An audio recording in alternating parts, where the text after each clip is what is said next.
Getting a spinny circle. It's downloading. What can I say, Stuart? I don't know. Now it says excellent connection, but there's still a spinny circle. Just gonna keep And we're back. talking. There we go. Just gonna keep And we're back. talking. There we go. The whole time, Anyway, we're guys. going to talk about mirrors. Yes. Yes. Mirrors that have two faces. I'm glad it wasn't the most elaborate Mirror Universe title because it's not a very Mirror Universe episode. You know, I don't think it'll go in the top 10 or pantheon of the Mirror episodes because it really isn't. You know. Mm-hmm. Not like because obviously in DS9 every time they mirrored they had a specific name and it was a whole thing. This is not one of those episodes. No. Thank goodness. I mean, it could have been fun. So, as I've said previously, yeah. there could have been a certain actor who came back that made a giant and big impression.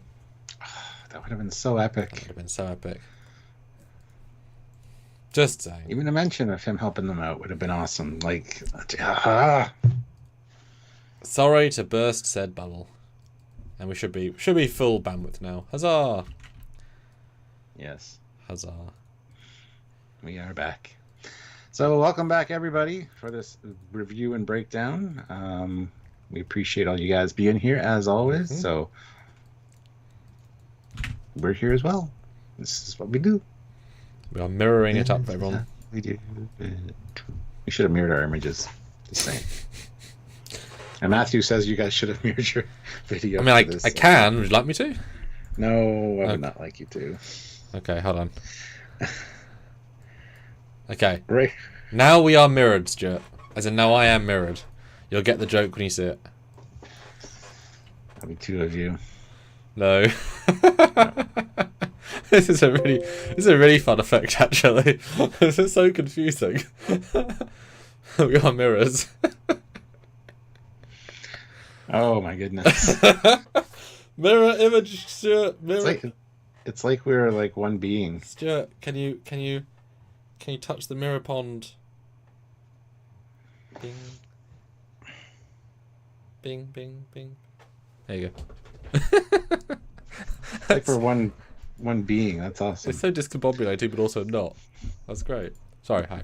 I stopped playing. Ray Ricks, 10 pounds. Ooh. Was a little disappointed with this. So many missed opportunities. I get it. It was Let's Use Strange New World Sets to save money episode, but I missed a missed opportunity. All unlocked story. It was interesting. Yes.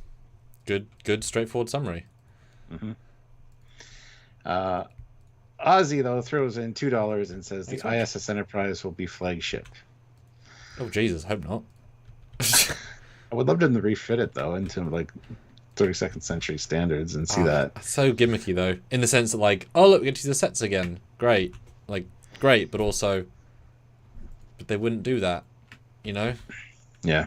They just wouldn't do that. Oi.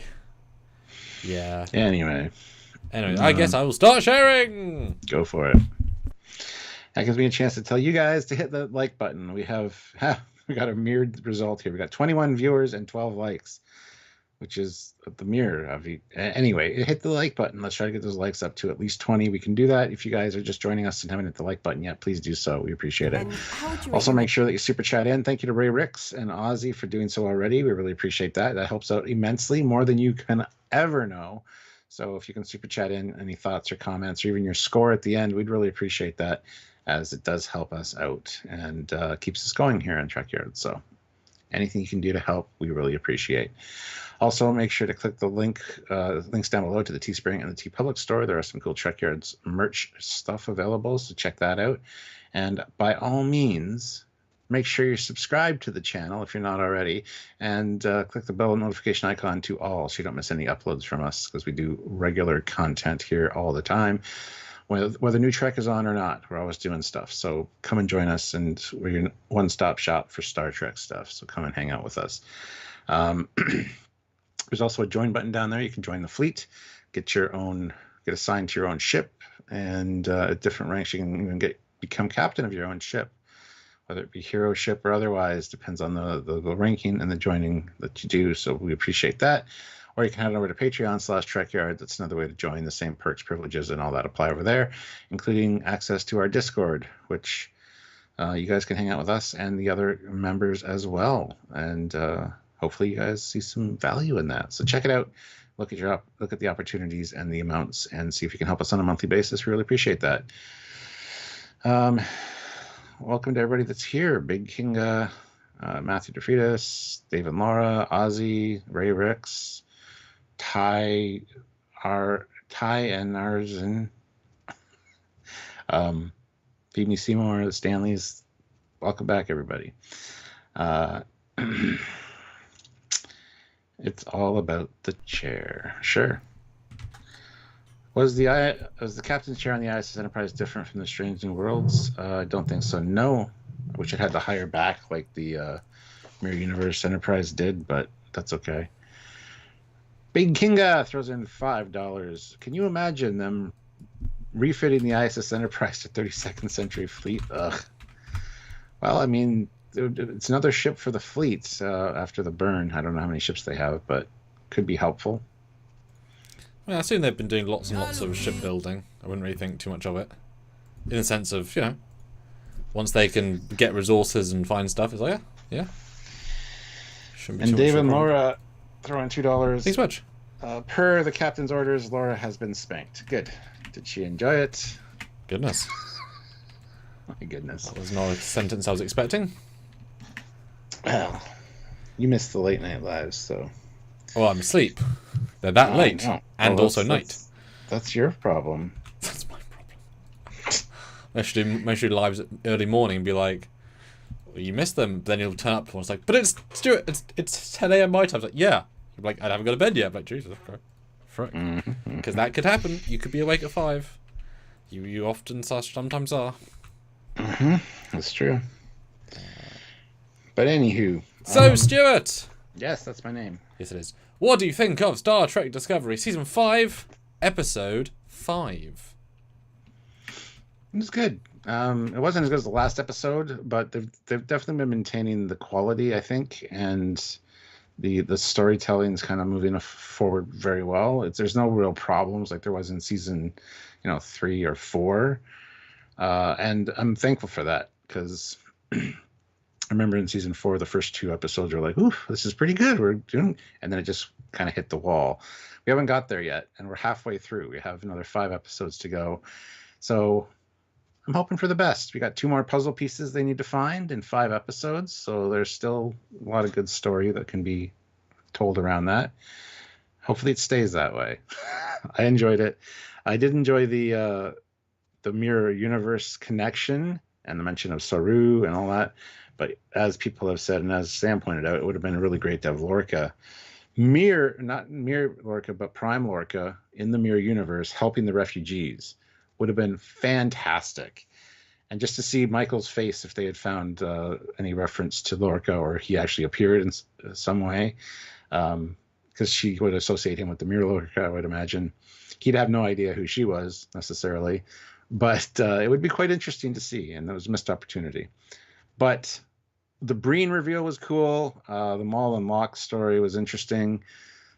There was a lot here, and the Breen thing's a pretty big deal. I mean, people have been wondering what the Breen looked like for a long time, and and when you compare their uniforms and their costuming to the original, which we did a video on, which you'll see soon, it's actually quite a good progression, and you can see where they tied everything in. It was actually very well done. So, yeah, it's kind of neat to get that Breen reveal. So there's a lot here to like.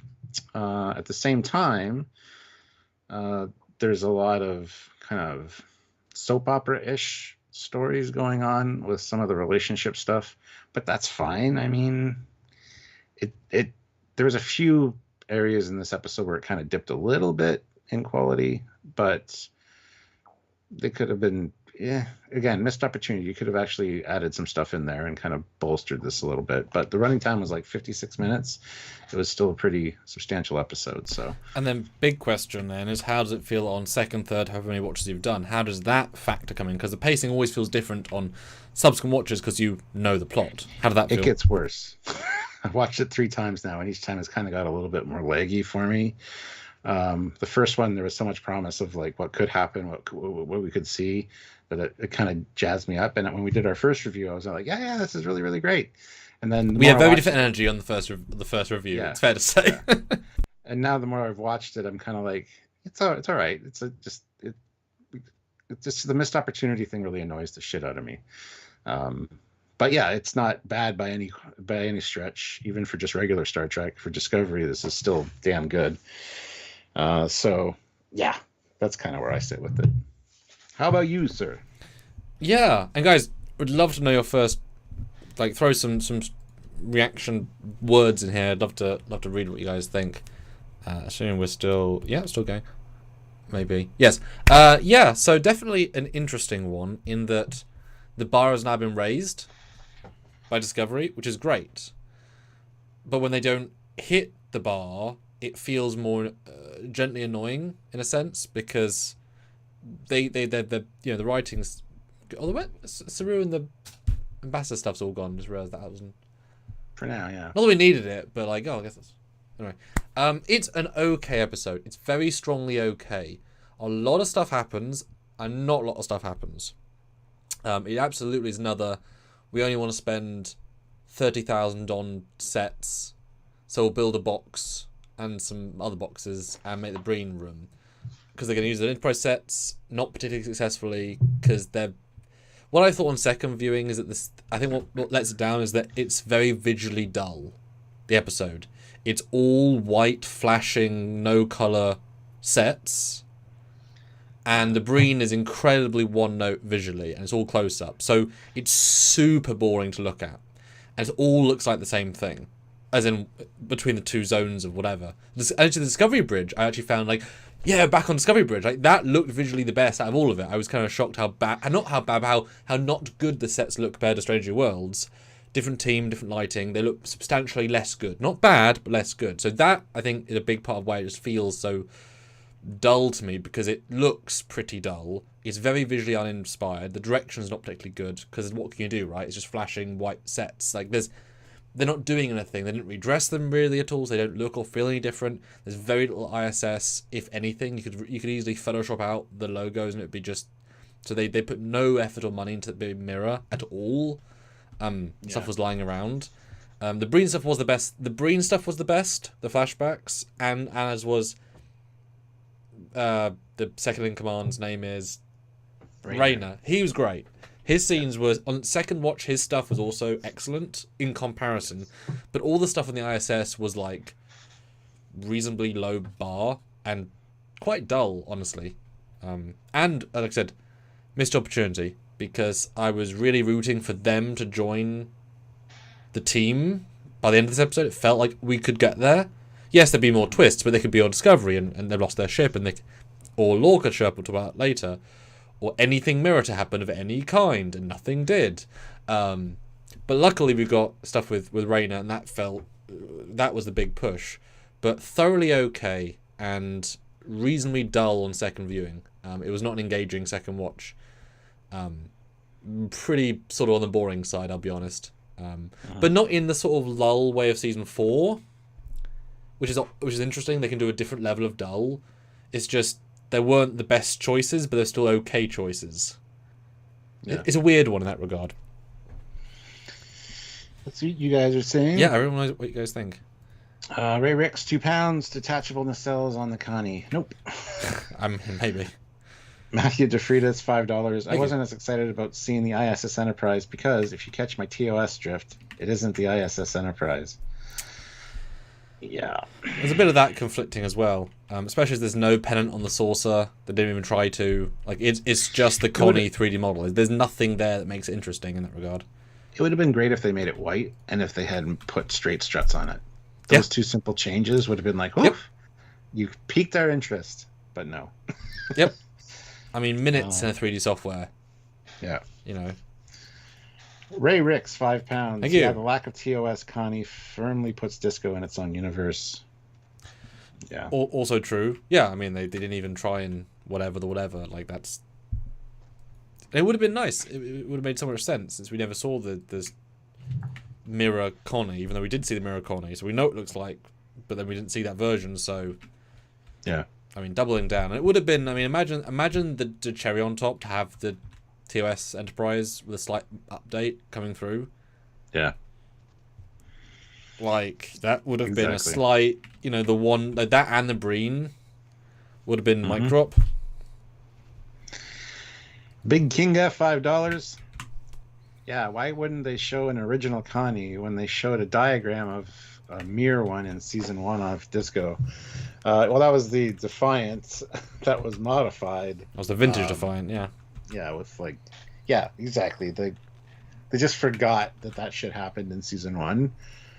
And to be fair, I forgot a lot of things. Somebody brought up last night on my first reaction live, Adira has a symbiote in her. I completely forgot that. Because they forgot about it. Well, that was grey. Yeah, but it's in Adira now. I was corrected. Was that removed? By a few times. No, apparently not. I don't remember. That says a lot. So. Well, Adira's just there. Like, not in a bad way necessarily, but at least they get lines. Yeah. You know, and bloody hell, Washcombe and whatever, just throwing them away. What happened? What happened to those actors that you still want to bring them into the story when you're now finding a bridge crew episode?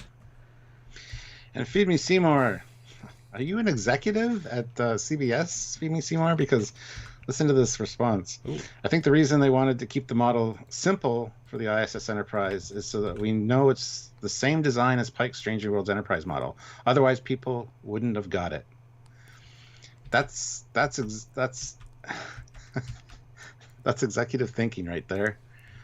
That's why the Enterprise J has the deflector on the front of the saucer instead of on a secondary hull. People aren't that stupid. So. Yeah, I like, because obviously I do Trek stories, right? I do many Trek shorts. I don't like to dumb things down for my audience. I know it's a subset within a subset, of course. Like, it's hardcore Trekkies watching fan films, but I'm going to assume you know what's what, because Trek fans are pretty smart in general, and I think people like feeling like they discovered something rather than spelling everything out, personally, and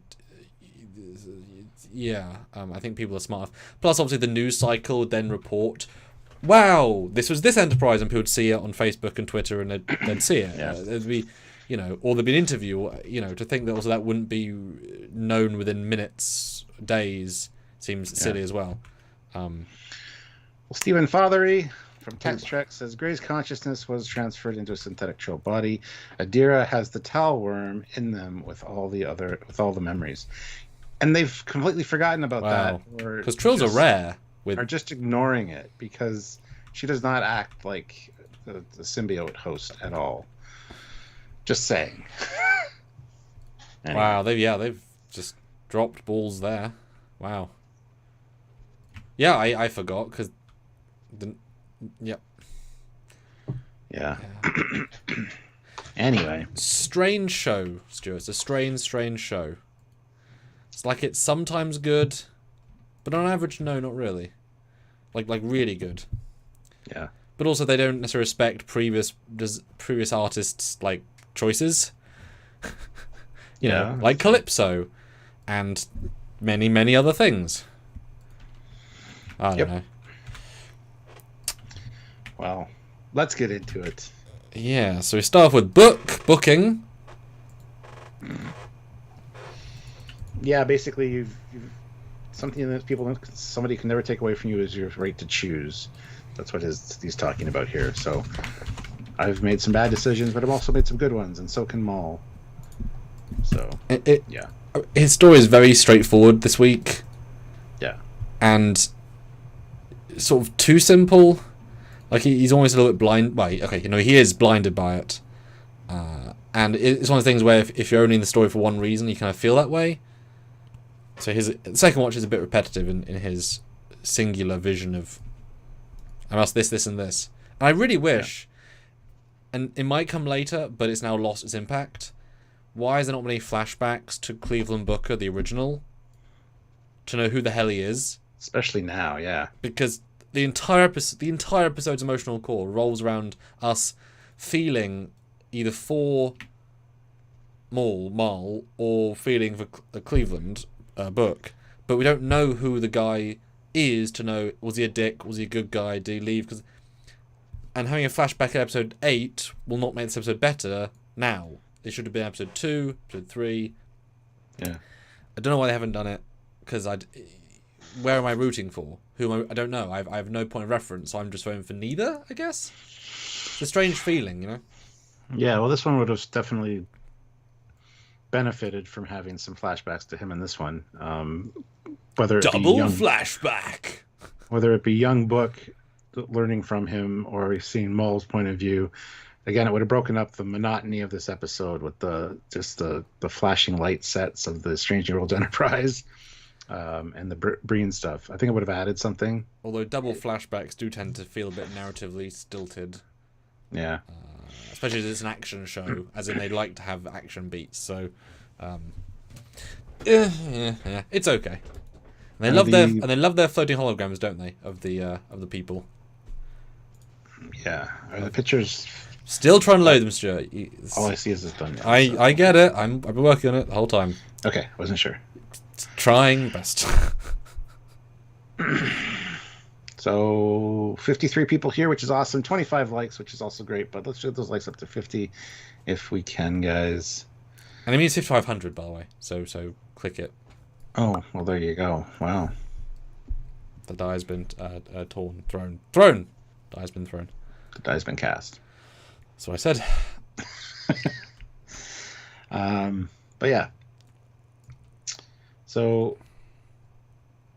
next scene, we got Book going to the bridge, and on the bridge we get to hear from Stamets and Tilly about this anomaly.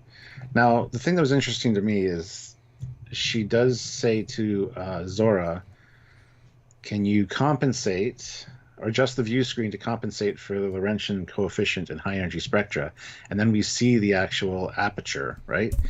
We can see it from the outside visuals. So is the assumption that the sensors can't pick it up? So all the sensors are displaying to a view screen, not a window, is regular space, whereas this thing's actually really outside, because the outside shots, you do actually see it. So that was confusing to me a little bit, because Tilly's line is specifically, can you adjust the view screen to compensate for all the effects? And then we see it. It's weird, because that wouldn't make it appear out in space. I don't know. Didn't think about it. Love it. Great plot hole. Well done. And not just that, but having then watched it again, you then hear the yeah. Then now, A, there's no sound in space. B, yes, how sound suddenly appeared because you've changed scanner wavelengths. Like, the sound would be there either way. There's a different thing. There's visual audio wavelengths. And you're right, that absolutely should have been the case. Because this is a fucking window, and I'm using the F word. It's a fucking window for a reason. That's the one cell. It's a window, the view screen. So they can say we see it, but we're getting no sensor readings. Zora, can you adjust the sensors to do this? So it should have absolutely been invisible, and it would have been kind of funny as a gag to then fly at the shuttle and nothing be there, and then cut to insert and say, yeah, plot hole doesn't make sense. Obviously, It's there just for the audience's perception, but don't make it a point. You're right, if you're going to break the logic of that. Although, nice anomaly, but, standard fare. So the poll is up, guys. What did you think of this episode? Loved it? Liked it? It was just okay? Or nope, didn't like it? Go vote on the poll as well. But next scene, they finally get... Because Burnham says, I'm going with Book. And again, fifth thing in a row, she's doing it solo, the equivalent of solo. And finally, someone calls her out on it. Second in command doing a great job saying, maybe don't do that again. Yeah, and Please? I really appreciated that. Because the first time I'm watching, she's going by herself. Where is have the rules changed in 800 years for Starfleet captains again? Because in Kirk's time, Kirk would go down. And TNG time, the first officer takes care of that kind of stuff. So I love that he called her out on it. And because the first time watching it, I'm thinking, of course, she's going to take Book. Yep, there she goes. And then they're just going to let her... Okay, then Raynor calls her in, which I appreciate. And then he does a smart thing and says you should take a security team. No, have them on standby again, like in episode 2 of this season. Don't bring the security team down to the planet with us. Keep them on standby where they'll be useless because they can't beam in where we're going. I don't want to threaten them. He's got a connection with Maul. So if you bring in a security team, that just implied, it's an implied threat that negates our advantage. It's like, really? That's not true. It's just dumb. It's dumb. It's flat out incorrect. Yeah. These are basically pirates. You being there is a threat. You being there with phasers is a threat. You having a ship in range is a threat. It's It's just dumb. It's just so that we don't have people on the shuttle to save them. That's it. And it's dumb. It's a terrible reason. And at this point, with 5 in, they should be saying, right, they've beaten us. They just put us in a time bug situation. Maybe we actively take more precautions in dealing with them, who are clearly more dangerous than we thought. So let's take a tactical team, because we need to stop them. They're also, probably locked in this situation. So let's bring 20 or 50 or even let's bring 30 security officers to really outnumber them, all with tactical gear and like anti-cloaking visors, and then just swarm them. Like, screw it. It's dumb. Yeah. And again, the crew must be thinking, why did I transfer in Discovery? Why did I take this job as security officer? I literally have nothing to do every day. Like, there's been 7 missions. Yeah. I've been in my office doing paperwork about Burnham doing the missions. I'm chief of fucking security. Why am I not on these missions? Well, Ray Ricks throws in £5. Thank you, Ray. It says also, why does Stamets deliver every bit of info like he's delivering a presentation for a school project? Hi, Jason. That's just who he is, though. It's fine. Yeah. It more bugs me at the end when the commander says, Stamets and Thingy, come in here right now. And they're already walking in before he's even finished his order, which means they would not know that was the order, which means there's a bad editing choice, that. Yeah, I do love that Tilly beams in, though. That's Tilly great. Up here as well. And then, like, a second later, she beams in beside Stamets. I love that. I thought they were all going to beam in, but the editing was really bad there. Because you just need, 3 more seconds, but... Here we also find out that Michael has studied his culture because he took the time to study Earth culture. Yes. And they talk about the Ballad of Krull, which he appreciates. Classic work of the coloring. So that was nice. That was a good payoff. But as I said previously, to have the setup information in the episode it's paid off, it feels shallow, which is ironic because they had a payoff in this episode, which is set up 2 episodes ago, about Reese liking Connies and they're sexy. Having that as him saying, damn. And Rain looking at him saying, that would have been a payoff that would have felt good, rather than having it the same episode, or the one after having just been parroted. That would have been good. Reese, would you like the honor of taking this old Connie back to Starfleet headquarters?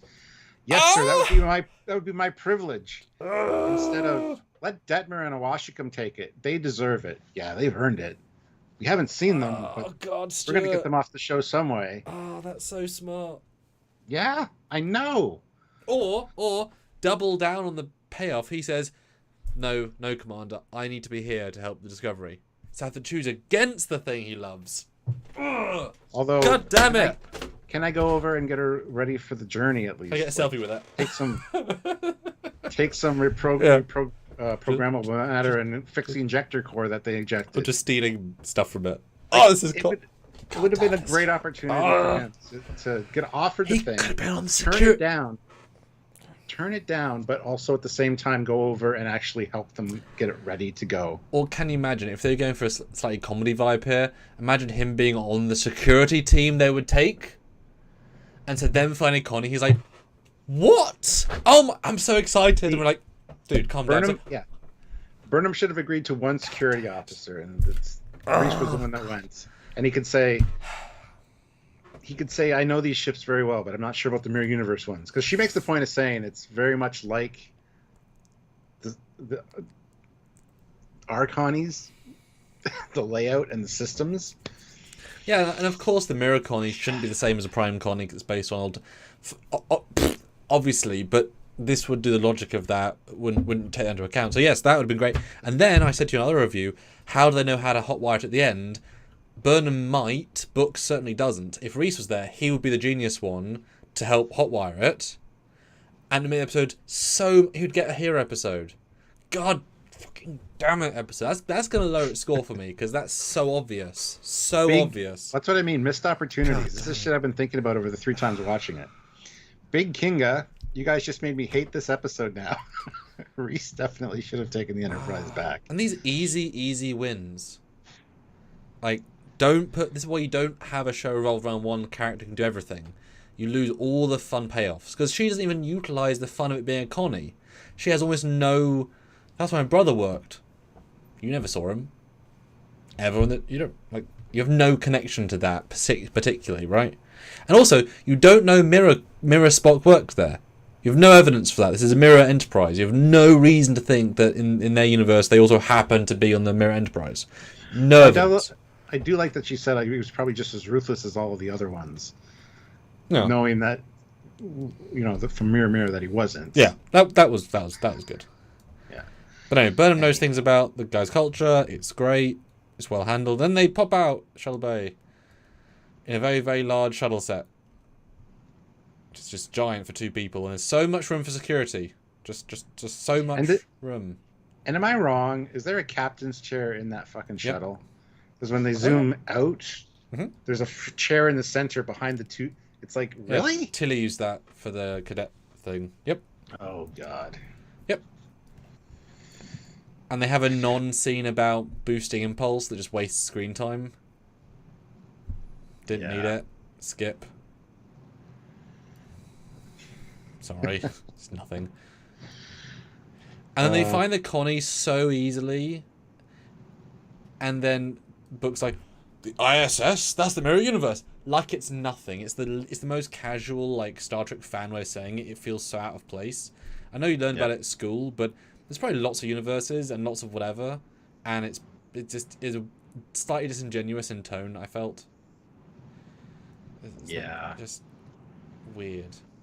It really should have been the ISS Defiant, as in a fresh build Defiant, or the Excalibur, or the Potemkin. Or the Excalibur, or anything. Yeah, exactly. But they find debris. They find Malamok's ship. It's destroyed. And then maybe they made it there. Oh, no. Yeah. It's got to be one hell of a story. Will we ever hear about all the details? Sort of. Yeah, not enough. And it is, it is bold of them to kill their ship. But that explains why I didn't see a set of it, because they just didn't want to commit. Although, this could be paid off in Season 3 of Strange New Worlds. If they do a mirror crossing of some kind, and we find out the battle that caused the ship so much damage, and why it's stuck here. They could, if they were smart, include that in Season 3 of Strange New Worlds. I'm just saying. Yes, conceptually, but Stranger Worlds is pre-TOS, and this ship was lost way after TOS, because it was after Spock's takeover, after Spock's getting killed, after the Kelpian Rebellion. This is the Disco Mirror Universe, not the Prime Mirror Universe. Anything can happen. But you know what I mean? Like there's a bit of a... I do, yeah. Yeah, I don't know. They are not that smart. Yeah, I know. And they Sickbay in a scene that's really tonally random and really out of the blue. Yeah. You're not looking so great, Doc. Are you okay? You need to talk to somebody? Okay. So please talk about your deepest, darkest secrets in front of your staff and medical patient who you're just treating. How inappropriate! I know she's Tilly. She's inappropriate, but like go up to him privately and say, "Are you okay, Doctor?" No, I'm not. Like, not across the room. Are you kidding? What a silly, just silly. Although there's 2 new doctors, I guess. Yeah. And I will note, this episode really gave me the vibe of finally the crew has been massively overhauled with 32nd century officers. I don't think for a second, like, these officers in the medical are the ones from the original crew. For whatever reason, like, this feels like they've moved on. She's mentioning a new ensign with a Cardassian Vol. That's obviously a new 32nd century. All the bridge officers, 3 of them are from the future. So finally the crew is a substantial man. And they're all thinking, God damn it, why am I on an antique rust bucket of controls, bloody touchscreen monitors that are like 800 years old? It's like, why am I on this antiquated steamboat ship? I'm used to stuff that's much cooler than this. Oh, you're muted. Hypno member says it can't do that because it messes up TOS canon for the Mirror episode. As we established, this could be just the Disco-verse Mirror universe. And they don't give a fuck about canon anyway, so... I mean, it's got a different logo. I mean, they have a different logo on the doors, so it's not the... Yep. This is a... Yeah. Actually, that by itself says it's a different universe, because that logo we saw in Mirror Mirror was a TOS logo. We saw the Discovery version, which is different, which is fine, it evolves into the Mirror one, but it wouldn't go back into the old one, so that tells you it's not Prime Universe. Unless Mirror. This is still Pike's Enterprise, if Pike was ever in command in the Mirror Universe, before it got the overhaul to be Kirk's Enterprise with the new logo. It doesn't make sense regardless how you think about it, so... Yeah. Why the hell didn't they just... Yeah, I never thought about that. The logos prove it's not the same universe, because we know for a fact, based on both... Yeah, it can't be the real Mirror Universe. I mean, Jesus Christ, that logo is so easy to make. The TOS one, that would have been a nice payoff. Just have those or things. I mean, I thought the doors looked stupid with the lines. But either that, because either the group, the remnants, either don't have any, rip off all the Mirror Universe symbols because we hate the Empire. That's fine, that works. Therefore, it's just a Stranger Worlds Connie with no fun, or it leaves the symbols that should be the TOS ones because this is a post TOS Connie. So there will not be the Discovery ones. There you go. Yep, that's a plot hole as well. God damn it, Stuart. They're just stickers. They're just bloody planet stickers. They're not that hard to make. Jersey, though, puts in $5. Bugged me when they said replace the photon torpedo payload with antimatter. What did they think is in there in the first place? Yeah, I noticed that too. That's what are in photon torpedoes. Oh, God. Whatever. It's fine. It's fine. And also, photons, not quantums. I've said that before. I prefer quantums to photons anyway, but... Yeah. Anyway, the next scene, we find out that the Kellorans... Feed Me says, playing devil's advocate, maybe the ISS Enterprise is Pike's variant and got lost, and the TOS ISS Enterprise just a new ship.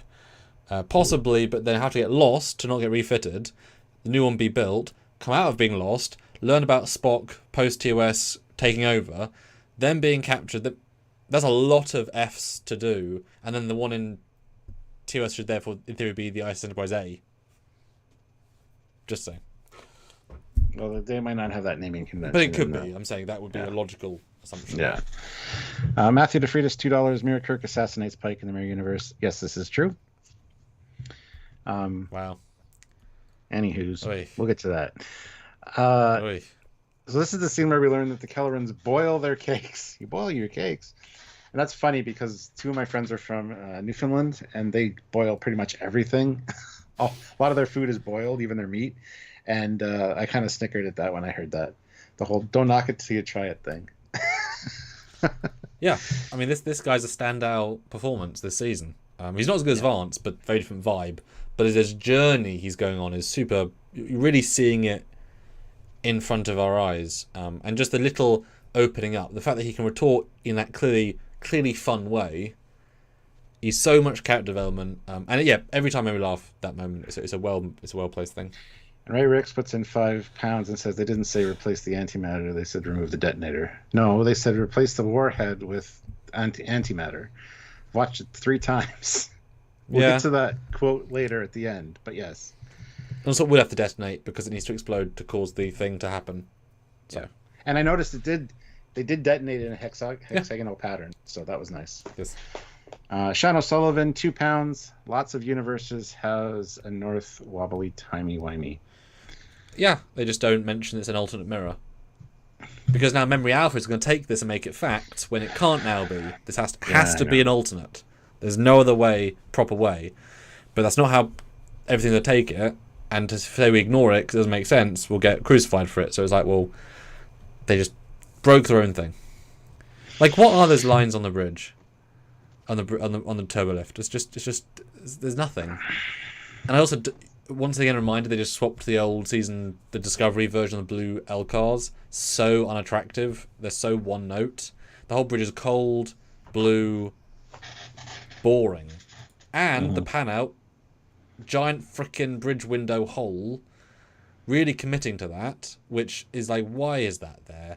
And the amount of overhang is like the view of the window. I noticed that. So lost. I noticed that. The models have the bridge go right to the edge. Yeah. And that makes it seem the scaling a little bit wonky with the... Yeah, anyway. It's like having this and this.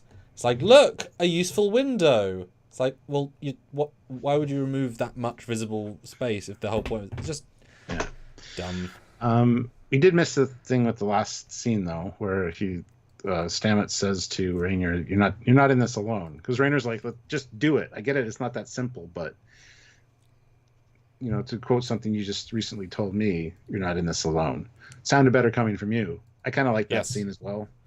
Yeah, because it shows Stamets is he appreciates what Raynor's trying to be, and working with him, because it takes two to tango. If people are mean to Raynor, he's not going to respond well. So working together. Yeah, they go to the bridge and it's just flickering and dull looking, and they say words. Oh, and honestly. You remember your access codes from your Terran counterpart? Already there. They're not working. She must have been dead by the time the Enterprise got here. Where the fuck is the logic in that? Why would this ship have your codes? If you were captured, anything you did in the Terran universe could make them erase your codes, or you'd probably change your codes on the daily anyway. That just makes no sense either. It's fine. Well, yeah. I mean, also, why the hell would she remember them? Like, those codes tend to be quite long and intricate, and she only knew them briefly when she was there, faking to be herself for like 2 days. 2 days, 5 years ago, 300 missions ago, 1,000 years in the past. She wouldn't remember the careful code, and she knows that when she stole Giorgio, the Empire fell apart. Like, that's very likely. It's unlikely that Burnham, who was the right-hand lady would then still be in power. Yeah, it's nonsensical. And the way she says it, she might have been dead.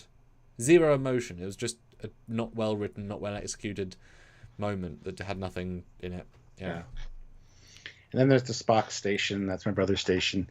Wonder what he was like. Or did you ever meet him? No, but I'm sure he was just as ruthless as the rest. Yeah. Fair assumption. And then they mention. So there are three. Okay, there's 3 life forms. That says 2 life forms on the bridge. Cool. And there's 3 life signals in the sickbay. 1 for Maul, 1 for Locke, 1 for the clue. So she calls the clue a life sign. There's 0 evidence it's not a person because there was a life sign. And no. There's a little bit of a correction there. Okay. She doesn't. It's not specifically stated, but he says, "Were you able to find them?" 2 signatures on the bridge. That's us. 3 in sickbay. And later, when she goes down, where she puts her captain's pips from her badge in the locket, she says, "Scan this locket. You'll find a quantum signature that matches our universe." So my assumption is they weren't talking about life forms. They were talking about quantum signatures from their universe that they're scanning for. Because they never say life forms. They just say... Really? So I heard it both times I watched it. I mean, obviously you got subtitles there, but... Yep. All it says is, "So what's the verdict? Were you able to find them? 2 signatures on the bridge. That's us. 3 in sickbay." Okay. That's Maul, Locke, and the clue. Okay. They never say life signs. Okay. Just signatures. Because that's the normal thing that would imply.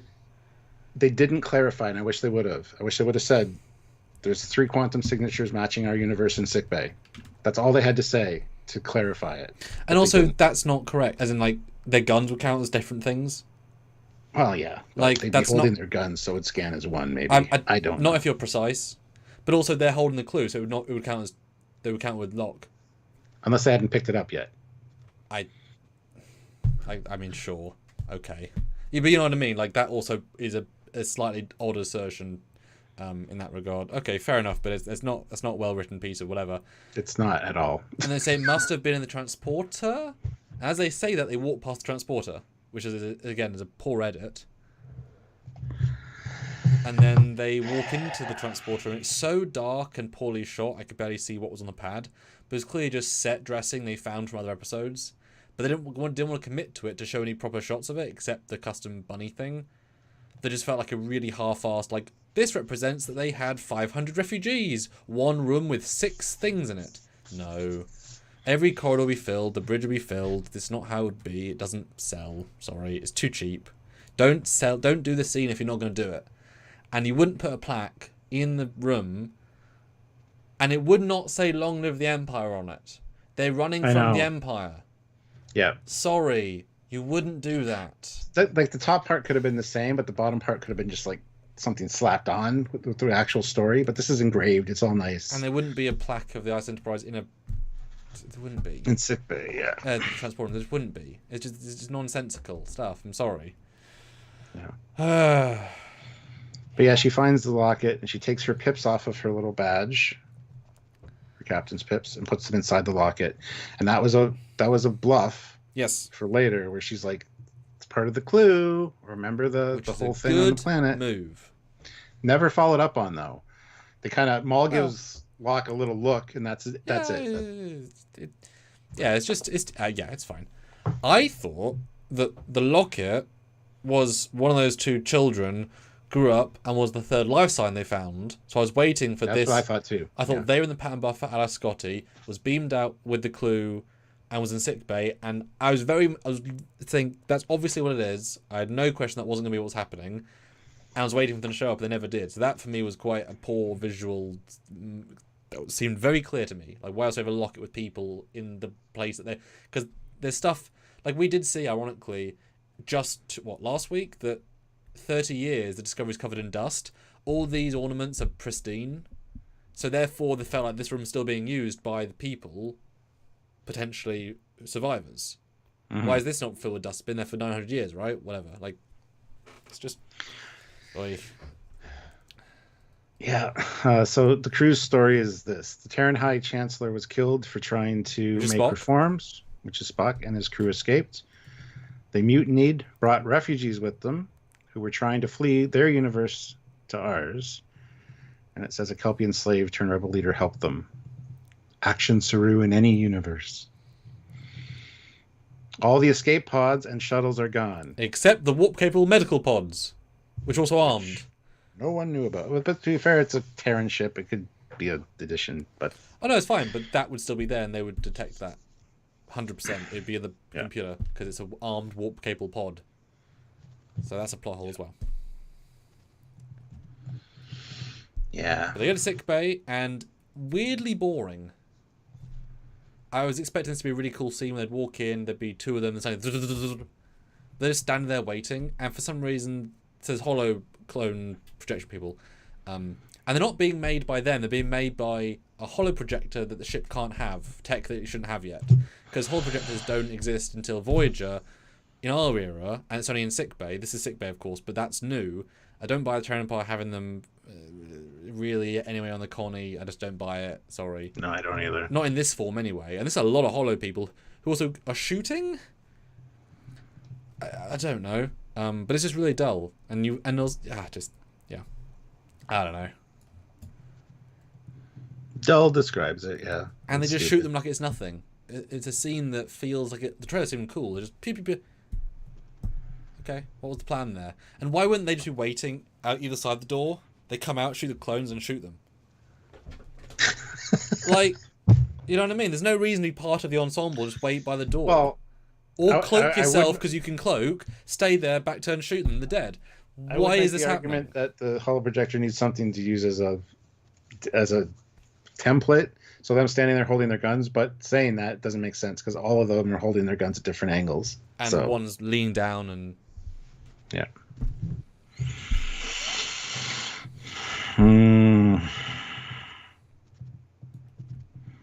Anyway, then we get the book talking to Maul. It says, "I knew your father." Oh, is that supposed to make me trust you? He was scum. He was garbage. He's like, okay, shit. The look on Book's face just goes, "Oh shit, that plan's not going to work." And Burnham even looks over at him like, "Are you okay with her saying that?" Which I liked. Yeah. I liked the shift into non-tactical moment. It just didn't necessarily go, you know. It also just became a little bit dull. in the repetitiveness after that, Mm. a little bit. As time on. But guys, we're at 63 people watching, 50 votes. Could do with some more super chats, your thoughts, comments, and questions. Being decent so far, but keep putting your thoughts in. And the poll has 56 votes. The current winner, but keep voting, guys. We want to get at least sort of 70. It would be great. It's 39% say it's okay. 32% liked it, and then equally 14% loved it and didn't like it. So it's an interesting split. Mm-hmm. And the Stanley is absent father again. Yes, I made that comment last night on my first reaction live. It's like, how many times do we have to hear the story of absent father? I hated my father. Blah blah blah. It's a trope that's used in every show ever. It's exhausting. Yes, it makes more sense here than most in the sense that in the burn. Yeah, he couldn't get back. Yeah, moving as soon as you leave your planet, you might not be able to get money enough to get home. So it's slightly different in that universe. Not that it should feel any different, but it's a little bit different. Absentee father trope. Yeah. But yes, they've got the clue and they close, but there's a vial attached. Next week on the twist. Yeah. And Maul says, "Well, you can give us a ride out of here, and we can let you replicate this." And Burnham's like, "Well, that's not the clue, though. Remember the hidden stanzas? Mm-hmm. This is the real clue. It's hidden somewhere else." I like that. It's just never really focused on after that. And book gives her that look like, "What are you talking about?" And in fairness, they would not know necessarily that the symbol is a attachment piece because they've not found any pieces so far. They've always been nicked early. So this is the first clue they've found, and it's a little rock thing with a vial. So there's no reason to think everything is that. So this is a good bluff in this situation. But she never scans it. Would have been kind of nice if they'd progressed that storyline even by one beat. Yes. But they didn't. And then shut up, shoot, pew, not pew, drama. Cut to Breen. Because because they bluffed them into saying, "Will it really stop you with this thing?" And for some odd reason, Burnham assumes that because they're being hunted by a Breen blood debt thing, that he's a Breen, despite not knowing what Breen look like. You could be hunted by Breen and not be a Breen. Her leap there makes no sense. Although if the specific one that they're talking about, the Iriga, it could be very specific to like Breen families or something. It could be a specific, because it's a blood, what is it called? It's a blood bounty. So blood inclined family, which would mean one of them are Breen. So wasn't said, I suppose. Nope. But then also, why would she know enough about Breen? Oh, she's a biologist, but she's an anthropologist. That's it. Yeah, but she's Burnham. She knows everything. So that's fair. But boom, there we go. Space station, fine, totally fine. Design of the room, totally fine. Breen suit's pretty good. But the limitations of this set become apparent very quickly. There's a box and some floor. That's it. It feels very, very small, very, very quickly. Because that's it. I would like to have seen more, felt more, seen a shuttle. Where's this lady's ship that she came in? Mm-hmm. Wouldn't there be a ship behind you normally where you've brought the merchandise from? But there's not. Doesn't need to be, but she's just sort of standing in a big room with a box. I like how it's weird. Yeah, I like how she insults Bolians. I bet Bolians with better left hooks than you. For Bolians, yeah, the barbers of Starfleet. Because she basically beats the shit out of him with no effort. It's kind of sad, actually, how more powerful this random woman is versus you'd seem highly trained Royal Breen officer. Bit of a bitch in this fight. And she does say that the symbol on his belt is the royalty symbol. And it's like, okay, well, that's just the Breen symbol, but thanks. Yeah, I heard the Primarch's nephew doesn't fit the mold around here. Don't know why she'd hear that. Demoted to Shuttle Bay duty. Yeah, I don't know either, but... And was it implied that she was actively hurting her own... whatever, dilithium, whatever, to meet him? Because she does admit to doing it, but then keeps doing it. Because she's caught, but then... Not cutting her dilithium with other impurities. Because she confesses to it later. It's like, but to meet him? Why would you do that and risk being, killed? Don't know. Like, you're in a big giant bay with hundreds of officers. They just shoot you. I don't get it. Why risk it?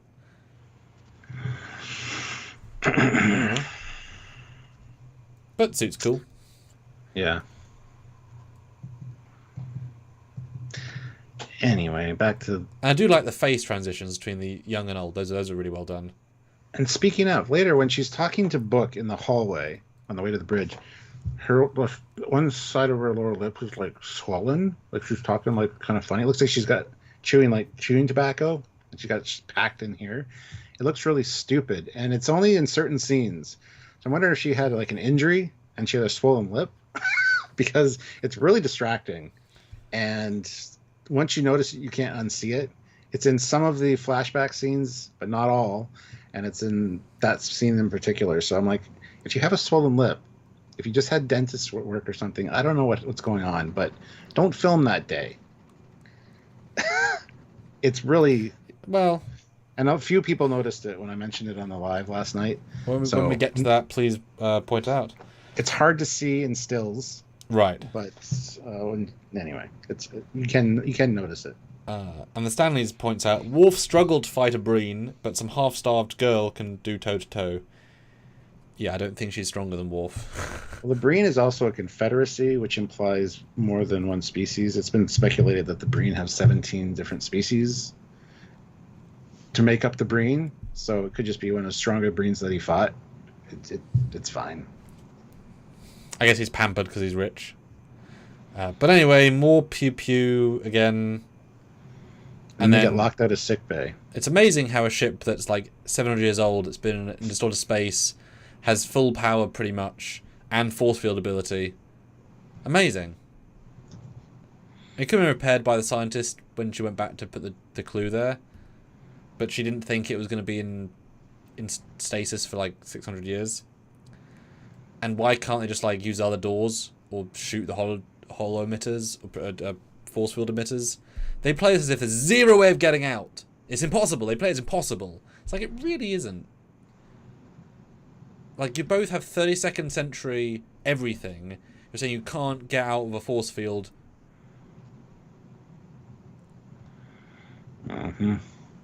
Just shoot the thing. Just shoot the door around it. It's not that difficult, guys.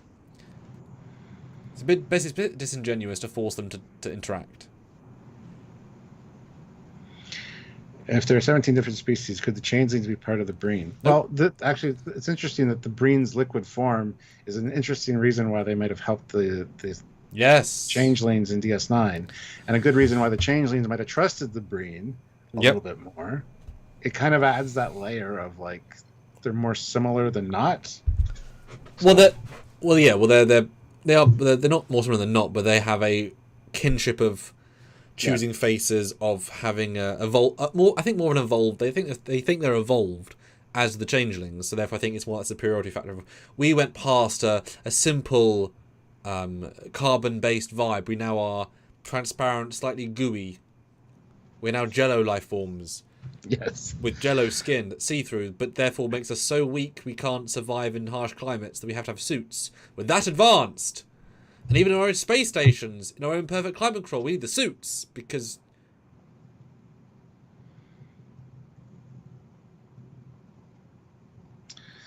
It could be, too, if their planet is really cold, like they said, that the liquid form needs the suit just to maintain. Yes. But when you're faced with the cold bitterness of the climate, you can solidify your form. Yeah, said that last time. Mm-hmm. Yeah, which makes perfect sense. And if they want to stay liquidy to feel like they're evolving, they wouldn't need to wear the suits, and that's fine. And it just became habit.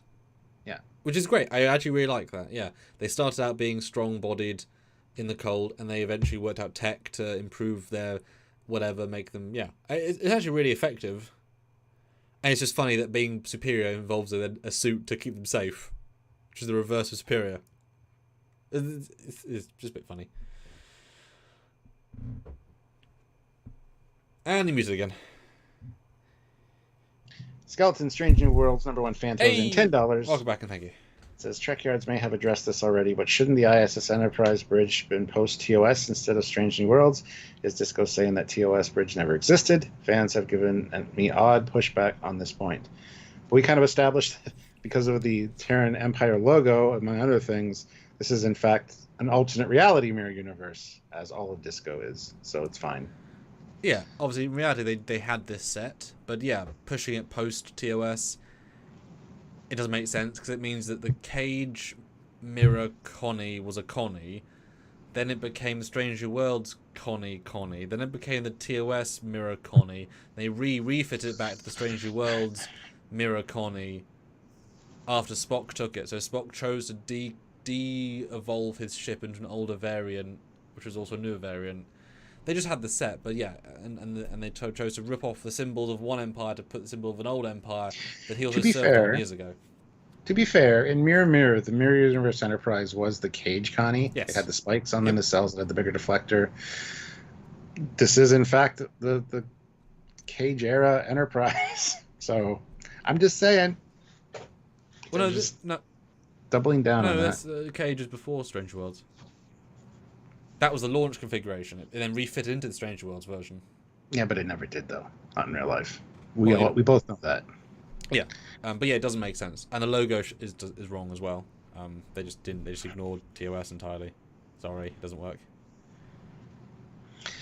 But then we get another flashback where she's been there a few times now. They've slept together, I guess, because she says, "You've seen parts of me that I hate.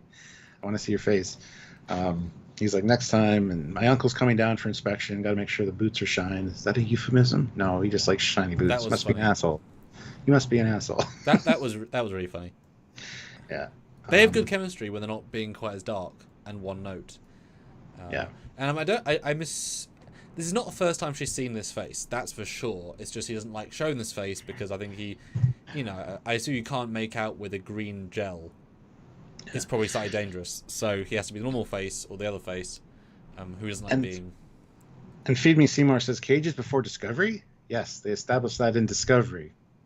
Yeah, because they go back to Talos 4 and they show a flashback with the actual real Cage Enterprise. Yes.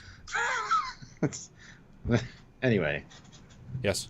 It's a few years before Discovery Season 2, yes. Yep. So.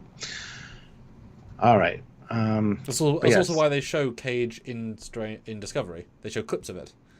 Yeah. Because that was the past. How they know Vina. Because in Season 2 they meet Vina again. Yep. So, yeah. But here she's like, "Show me your face. That's not my real face. It's whatever." She goes, "Oh, it's part of you. You have two faces. I want to see it." And so, yeah, he shows her his face. Which works reasonably well. The whole, we only want to show this goo face. The other face, yeah. Why can you solidify your face if it's not part of you? Yeah. So, it was well handled. Although his armor completely retracts, the other guy's doesn't. I would have, in second watch, I would have preferred if the stuff stayed. Yeah. But whatever, it's all CG. So next scene, they're walking down the hallway. Look at her right corner of her mouth. Oh, a little bit. Lip. Yeah. Oh, it's really noticeable when she's talking. It looks like she's chewing cud. It looks like she's got like a piece of chewing tobacco in her mouth. But anyway. And this is where the sets are so visually dull, and it's shot so visually dull, and it's lit so visually dull. This is such an uninteresting scene. Because it just looks like the bridge again, or the sickbay again. It's so dull and one note. And could they just turn the switches that all the lights stay on? Or off. Or off. Yeah. I love at the beginning of this episode, it's like flashing warning. There's flashing elements in this episode. Oh, right. Yeah. You got to put a warning before your goddamn episode. Anyway. So we hear the story of her dad leaving and promised to take them to Keller 5, which is somewhere in the Gamma Quadrant, a safe haven, beautiful place where paradise, you wouldn't have to worry about anything. And then you never came home. Boat there. Oh my God. That'll be relevant to you guys later. Yep. Yeah, her mom had to work in the mines, and Book's like, well, you don't know what could have happened. He said nothing but nice things about you. He loved you. So, anyway, that's the talk. Yep. I mean, her acting's great, but it feels hollow again, like shallow, not hollow, but shallow. Yeah, you know.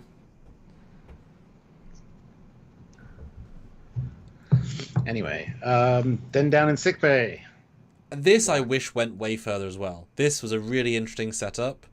Yeah. Two people that are entirely different, with neither as are into it emotionally.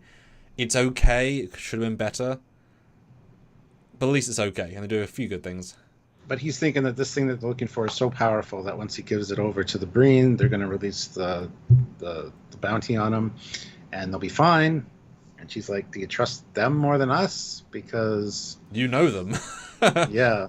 And yeah, can we serve our time together? She's like, "Well, I'll advocate for that." She goes, "Starfleet's all about second chances. Book and me being here are proof of that." Mm-hmm. Not that Locke would know that, their backstory, but whatever. Yeah. I would prefer more of this scene, like this duo, and actually have him be almost convinced. Would have been really interesting. Versus like the impulse zoning into the anomaly thing. This is just a more interesting setup, because they both say it's like they've just been stood there holding a gun, like, well, we still got to hold the gun but our arms hurt, but still got to do it. That's, you know, one of the little jokes, isn't it? Yeah. Back on the bridge, Lots of flashing, lots of close-ups, lots of dark. Antique piece of shit. Yeah, everything still works, give or take. Or lots of things still work. Talking about how special it is to have a relationship like that. Then da-da-da-da-da. It's fine. We used to be couriers. Yeah. Yep. Back to a flashback. They have a cloaking field so they can make out. Again, great. Fun idea. And him in his armor with the face looks tremendous. With that, like, that neck detail. Really good, high quality piece of makeup and stuff. Yeah. And it's a nice little scene. This is them now being their full characters before it all goes shit to shit. I really like this scene. Yeah, basically, I've got a new gig with the Emerald Chain. I won't be stopping by here anymore. And he's like, "Well, we can increase your pay." Oh, did he say that? Oh, I missed that. Yeah, Oh, and she's like, "Oh, it won't be enough." And he's like, "What do you need the Latinum for? Like, what?" And this is where she kind of tells him that she's saving up to go somewhere else. And then she says, "Come with me. We'll just do this, me and you." Because she says, "Why, if you hate it here so much, are you staying?" And he's like, "Where would I go?" She's like, "Well, come with me." And then Uncle shows up. He is. Dum dum dum, and it's a very effective, and I wish other franchises like Halo would take the note. This Uncle walking in, he has a goddamn helmet. That close up of him is so emotive. Despite being a helmet with no emotion. Like the Mandalorian. Like the Mandalorian. You know exactly. Shows his emotions. You know exactly what that bastard's thinking from a static helmet and music and editing. It's very effective. And I love his casual, just walk up to the little button. Boop. It's great. Simple, but great. But she decides to create a power surge to override the force field. And he's like, whoa, on a ship this old, you can't do that. Everything explodes. Let me just check. And then flamethrowers on the bridge. It looks dumb, honestly. Like, it looks later it's even worse when they're going through the thing and they're, again, firing in sequence. Or, like, at the same time on each side of the bridge. It's... Vary it, at least. Yeah. It just looks like they've got little cannons just off camera. Shooting stuff. It doesn't look. Yeah. It doesn't look good. Yeah. And then force fields go down. One of the few. It's amazing Burnham gave up. She's so a go-getter and solve of all problems, but a force field in an antiquated mirror ship beat her. Force fields, man. Put in force fields more often. She is. So Book and Maul could have their moment together. And straight. That's the only reason. And she's the one that puts the gun up first. Just want to note this. She's the one that goes aggressive first. Well, she could have stunned him. Right there. And solved the issue and not stabbed him. That would be real easy. Mm-hmm. So there's no shame in stunning somebody. That's fine. Yeah. So now, this is weird, because on the bridge, the impulse engines are overloaded now, so they got no navigational control. Yes. And all of a sudden, they see the shuttle. Like, first of all, I want to know where the shuttle was docked. Which port was it docked to? And why the magnet's not strong enough to take a simple Yeah. judder? Yeah. It's not explained, but It's not explained. It's fine. That's our only chance. And then 8 minutes to impact with the aperture.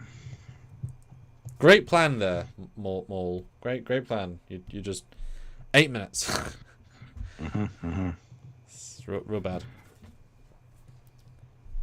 And then he's like, "If you want to hate me, fine, but enough with this Cleveland Booker shit." Yeah. And he talks about Quai Jean and how she's the only like real relative that he has. Yep. Yeah. It's okay. He acts it okay. Not great, but okay. He was a shit dad to you, but he was a great mentor to me. Because that makes it feel better. Thanks. That makes me feel a whole lot better when I got a gun pointed at you, dickhead. And then he gives her his gun. And she shoots him, guns him down in cold blood. Right? Oh, that's the director's cut, yeah. Yeah, and the way she says, "No, I'll go find a way out of this," as if you got 8 minutes, it'll take you 6 to get down there again. You got no tech. What do you mean you'll find a way, you idiot? Don't make a stupid line like that. 8 minutes, you can't even get. Oh, it's dumb. And on the display behind him, we got warning: galactic positioning system offline, impulse propulsion system offline, flight control systems are nominal, which is good. Oh, good. Station keeping thrusters offline, and systems diagnostics have failed. I couldn't read it in the moment, but now that I see a still, it's just great to see that. I like how that's the one graphic that's still Strange New Worlds color scheme. Color scheme, yeah. Everything else is that's the one display I didn't bother to change for some reason. Okay. Yeah, and then I can kill you. Well, that's a choice, and I hope you make a different one. Let's go. It's like, all right. Okay. And then that goes back to his thing at the opening, saying the only thing we have is the choices we can make. 8 minutes to all dies. Not really made choices, but okay. And then we go back to a really uninteresting fight. Like, it's just not that interesting. And she wins so easily. It's like, he's a specialist Breen man. Why is she beating the shit out of him? Breen are quite strong. Oh. Yeah. And then he gets a random bit of metal. Yep. And then he falls onto it. She gets the puzzle piece, yeah. Now, the one thing I don't understand is she holds the gun up to him, and he says, "You made a decoy. Solid bluff." Oh, that was for the locket. Okay, that finally pays off. I didn't get that at first. Yeah. Okay. While he's been stabbed. Yeah. Because she actually went for the thing. And Skeleton, Strange New World's #1 fan, $5. How much would it have cost to create a TOS similar command chair? The pilot's console set up in front of the TOS bridge image on that virtual wall. Not much. Or they could have just gone to Ticonderoga and filmed there. Maybe 5K? Yeah. You can source out a captain's chair. I can get one. I use it every year. So, yeah, it's not that difficult. Yeah, and you're right. If they just got, they couldn't have blown it up, but if they'd gone Ticonderoga, this could have been a really incredible mirror story. Imagine the mic drop. Didn't even thought of that, but holy shit! Full 360 bridge. Wow, that would have been like, fuck. Well, we've said that before in previous seasons. They could have just gone to Ticonderoga to film this. But this is more apt than most. Yeah. Wow. Shit. All right. Yeah. The score for me is plummeting fast. You see what I meant yesterday morning, Yeah. Stuart, when I was unfazed? Yep. Yeah. Yep. I was optimistic. Yeah, I felt sorry because I was just like being blasé and you were happy, and I'm sorry. But yeah, he's stabbed and it's underwhelming. And she comes in and they got 6 minutes, 3-4 minutes, 1 minute. We've got to get him to Discovery. Here's some medical supplies. Thank God you're in sickbay. Well, I wish she used them. And why didn't the refugees take them? And why are they still on the shelves? And why? This thing will be raided. It's like a zombie apocalypse. You leave everything on the shelves just in case. It's like, case for who? Yeah. And then they go to the bridge. No, flashback again. Mm-hmm. This is a decent flashback. Yeah. This is Breen. Yes. It's like, well, then why can we do this? It's part of us. I kind of like that back and forth. But yep. And speak in her language, so she has a right to know what you're saying. So the Breen can speak English. I assume that I think this is addressed in Deep Space Nine, that their regular communication it doesn't work with the translator. Way you understood it, but well, she's not speaking English. She's speaking the language of her planet being translated, but through the context of the story, they can speak translatable through the translators. But that's any language would be fine for them to work it out, right? Yeah, and he makes a point of saying we evolve past the need for that form. Holding it makes you unfocused, inflexible, and weak. So they want to evolve. So they've gone from a solid to like and the next step would be like light, I guess. I don't know. Yeah, they're evolving. Because I assume it makes them just really, like I say, flexible and fast and fast metabolism, and you can see their brain. It's glowing and strong. Hey, maybe that's why she was kicking the shit out of him, because he wasn't in his liquid form in Sickbay. Sure. Because they could be stronger in that form. Yeah, and that makes perfect sense why Worf was having issues. So there you go. Sure. That's solved. Except in this bit, the flashback where Locke was letting her beat him in liquid form. She's even smaller than Burnham. And less well trained, because she's not trained by Starfleet in the past and present and future. But anyway, yes, good scene. Great makeup, great acting, both of them. I love when the weapon, like the flare and then the weapon forms. There's only one way to end this, and it's like, okay. And then he's supposed to shoot her, and he doesn't kill his uncle.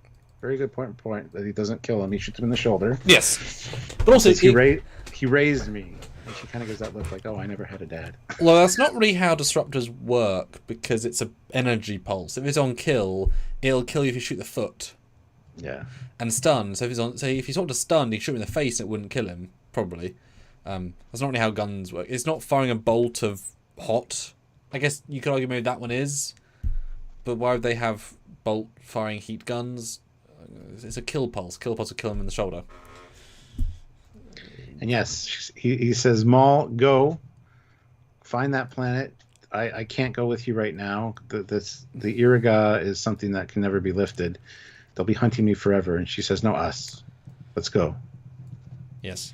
Because he's just saying, I'll take it. I'll get killed. I'll be here. It's fine. Like, if I come with you, I ruin your chances.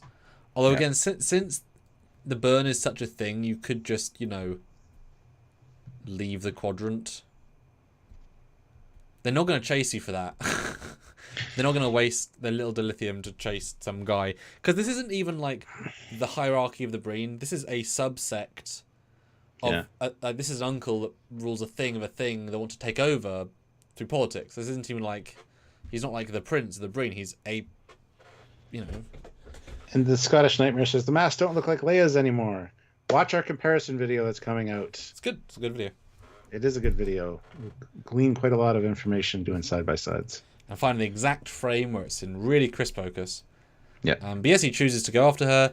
I don't know how exactly they left the starbase when there's going to be lots of fighters and warships. They're in deep in Breen space, I'm assuming.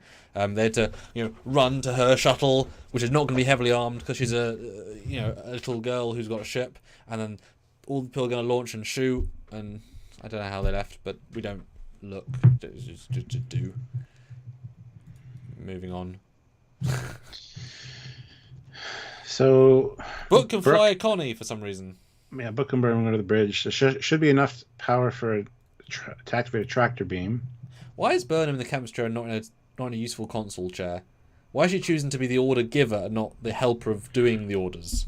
What the hell's wrong with her? I don't know. And this is her tech. This is her era. I also don't understand this. She goes and sits down. Before he sits down, he does something on the console. When they walk in, you can see the aperture out of the view screen. You can see all the distortion, right? Yep. And then, can't save the day if we can't see. And she's like, nice. Would have been cool if there were blast doors closed and he opened them to show the exterior? 'Cause what did he do? I never understood that line. First time, second time, or third time. Oh no, he turns the lights on. They go from red to white. Is that what he does? Yep, he goes from red alert to standard lighting, okay. and it makes the bridge 3% brighter. It's super underwhelming. Okay, perfect. Thank you. I thought he was referring to the view screen. I'm like, that makes no fucking sense. And it flickers less. And it's amazing how, because these bridges are so goddamn similar in art design, cutting between a mirror 23rd century and a future bridge, which obviously isn't, but it's meant to be, it's almost identical in terms of vibe. Same view screen experience, same Alcars look. It's so non-jarring when it should be, because it's radically different eras and approach to ship design. I was happy to be back on the ship, though, with colour and light and browns or golds. Bronzes. And Sonic Sean says, is that particular guy his uncle? Yes. Mm-hmm. Yes, it's not just a high-ranking soldier who he was ordered to raise him. No, it's his uncle. Yes. He says he's only watched it once. He might have missed that. So yes, it is in fact his Who uncle. raised him, implying his parents are dead. Yeah. But there's something coming out of the aperture. It's a tractor beam. Could it be from the shuttle? No, it's something much larger. Oscillating pattern 3414. Clever. Oh yeah, then he says, yeah, Ensign Tal, get in here. What did he say? Commander Stamets, Ensign Tal, get in here. And he hasn't Kill you too. Hasn't even finished the middle of his sentence, and they're already walking in, which is not the terrible edit. It's Out of the lab. That's the lab they were in. Yeah, but it takes longer to walk across the. Yeah, it's just a bad edit of timings. And Tilly transporting in, I love that. That's great. And then they go from being stabilized and bigger, and they're like, I do like that Adira's like, are we taking Discovery in there? It's like, no, we're bringing the captain out. oh, this scene's good. Yeah. The stuff with this guy, the teamwork is good. I have no complaints apart from the walk-in. This is a good scene. I love that it's Reese's idea. I love the way he says it. Good crew feel. This should be every single episode should have this. Yeah. All of them. Even at the end saying lemon mash for everybody. Everyone's like, yeah. A cast of Keller and Citric mash. Great. Yeah. Super. Everybody gives ideas. I love it. Do more of this! Spores. Well, we might need an emergency jump, so no, don't do that. It's kind of fun the way this goes back and forth. Yeah, it's great. And we can strap ourselves in and you pull power from the gravitational systems. Well, if they don't reset, eventually we'll just be floating around. Yeah. It's like, okay, great. And also, here we go. Here's the scene. Although a little bit, I wish, although it still comes across, but I wish Stamets being a main character doesn't cut off Reese in his great idea. Give him a goddamn let him finish his line. He gets 7 lines a season. Goodness. We talked about this line earlier. Somebody said that it was take out the detonator. Here's the exact line. Okay. If we change out the photon torpedo payloads and replace them with antimatter. Yep. And then Stamets' response is it would add fuel to the antimatter reactions already happening in the aperture. So there's nothing about a detonator. And photon torpedoes already have antimatter in the warhead. That's part of what they are. So I wish they maybe in the future it's something else. They don't use antimatter because they're upgraded torpedoes maybe. But why do they call them photon torpedoes then if they're not photon torpedoes? Don't know. Because if you photons are just light. So just that they still light up when they launch them. So they're still photon torpedoes. Okay. I just wish they'd read the manuals on all the Trek Bibles. Anyone here? Because hey, at least they didn't fly out of the nacelles. Yes.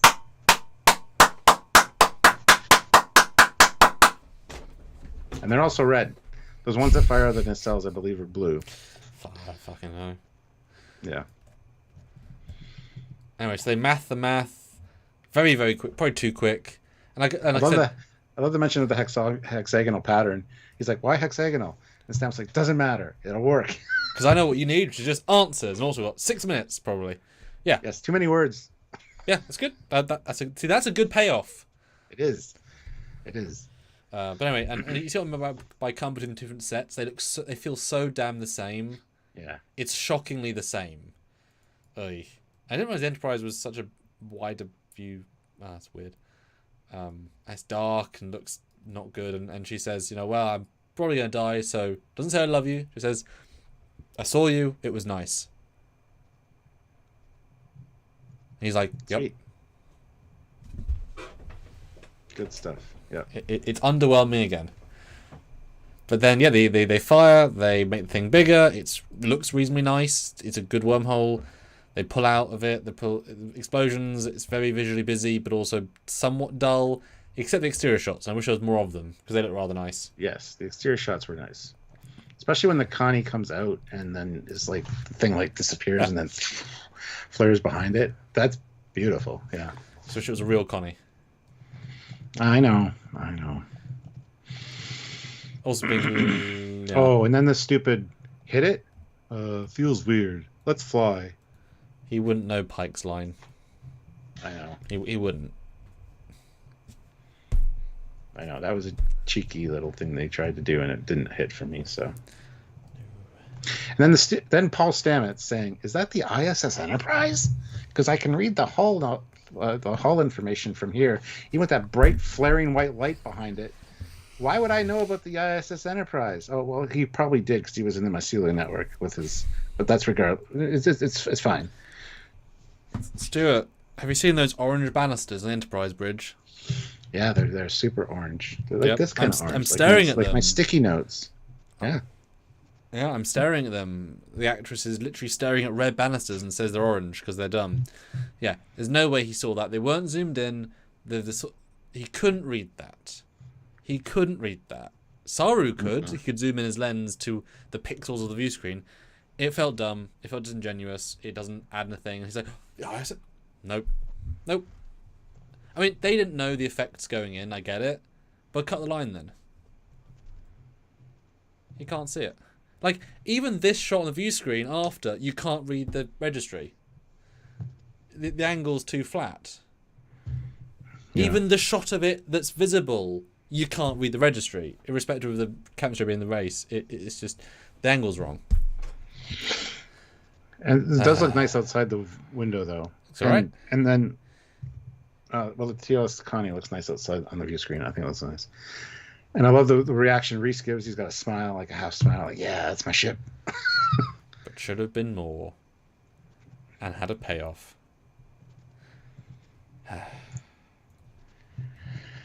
And then there's a shot of them both together, which unfortunately retcons the Connies being giant again. Because they've kind of made a point of the Strange Worlds one. They're saying, no, it's small, don't worry. Nope, it's still fucking giant. That's them once again reconfirming it's a huge ship, because that is effing huge. Yes, it is. And why are the warp grills on? Oh, they're flickering. Why are the warp grills on? I know. I don't know. Why are the Bassards on? Why are the Blinkies on? They wouldn't be.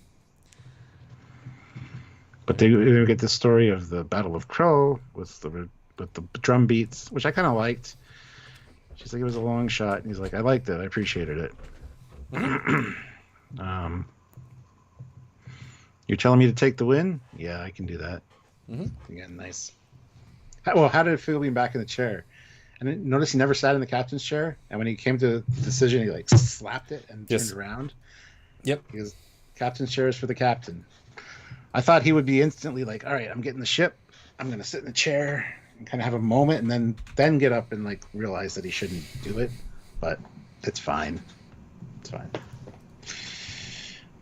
Oh, yeah. So we're going to take the Enterprise back to Federation HQ storage. Hell of an assignment. Yeah, Detmer and Oa, they really deserve it. They do deserve it. Haven't seen them for 2 episodes. They really want them out of this season, don't they? Let's introduce a new bridge crew. We don't even see this a send-off, like them on the view screen they're on the bridge saying, we're heading out now. We just see the ship fly away later. It's so, I feel bad for the actors, man. But hey. Yeah, it feels very intentional. Like, I mean, because while it's not, there's no reason to think, okay, they're out the season. In reality, it would take a hundreds of year old Constitution class with everything damaged Now we don't know exactly where they are. They don't say, but it unknown space, I think, because it's you know, like, it's not exactly close to stuff. It would take them months, if not years, to get back to Starfleet headquarters, because low warp takes a long time. So months. Like, it takes months normally, or it takes weeks to get places in Enterprise D era. This warp is radically slower. Probably. Like, it would still take weeks for them to get back. Yeah. So, Yeah. On a ship. And even later, when you see the Enterprise pulling away, the impulse engines are still flickering. Like, they're... It's like, okay, you're just going to fucking limp along at half impulse all the way back? Like, what you do is you'd send a modern ship with the warp drive of a modern ship to track to them at warp 10 times faster. Like, you could lap them. To be fair, one of the new shuttles could probably tractor them and it'd be faster. Much faster. Yeah. Tractor probably not. Well, yeah, it'd be 4 or 5 shuttles. Yeah. Yeah, I mean, yeah. And then they go to Linus playing piano in the bar. Bartender. Culber goes up to Tilly for continuation of the scene. Do I care? Not really. It's okay. It's just we want to give Zach something to do. Honestly. I died. I lived. With the Janelle thing, I was there, but I wasn't. And here we're going to find our creators. And she's like, well, the spiritual and the whatever. And he's like, spiritual? I didn't say spiritual. Yeah, you kind of did. It's well written. But it just kind of comes out of nowhere. Apparently, this is going to play a more important part later in the season. Hope not. It's going to. Culber is going to play a bigger part. They said on the Ready Room, apparently. So hope not. Anyway, I'm just telling you why this is here. Yeah. So yeah. It's okay, but it's not interesting. It's just okay. Yeah. And then we get to the device, once again, sitting in the ready room. Anyone can steal it. And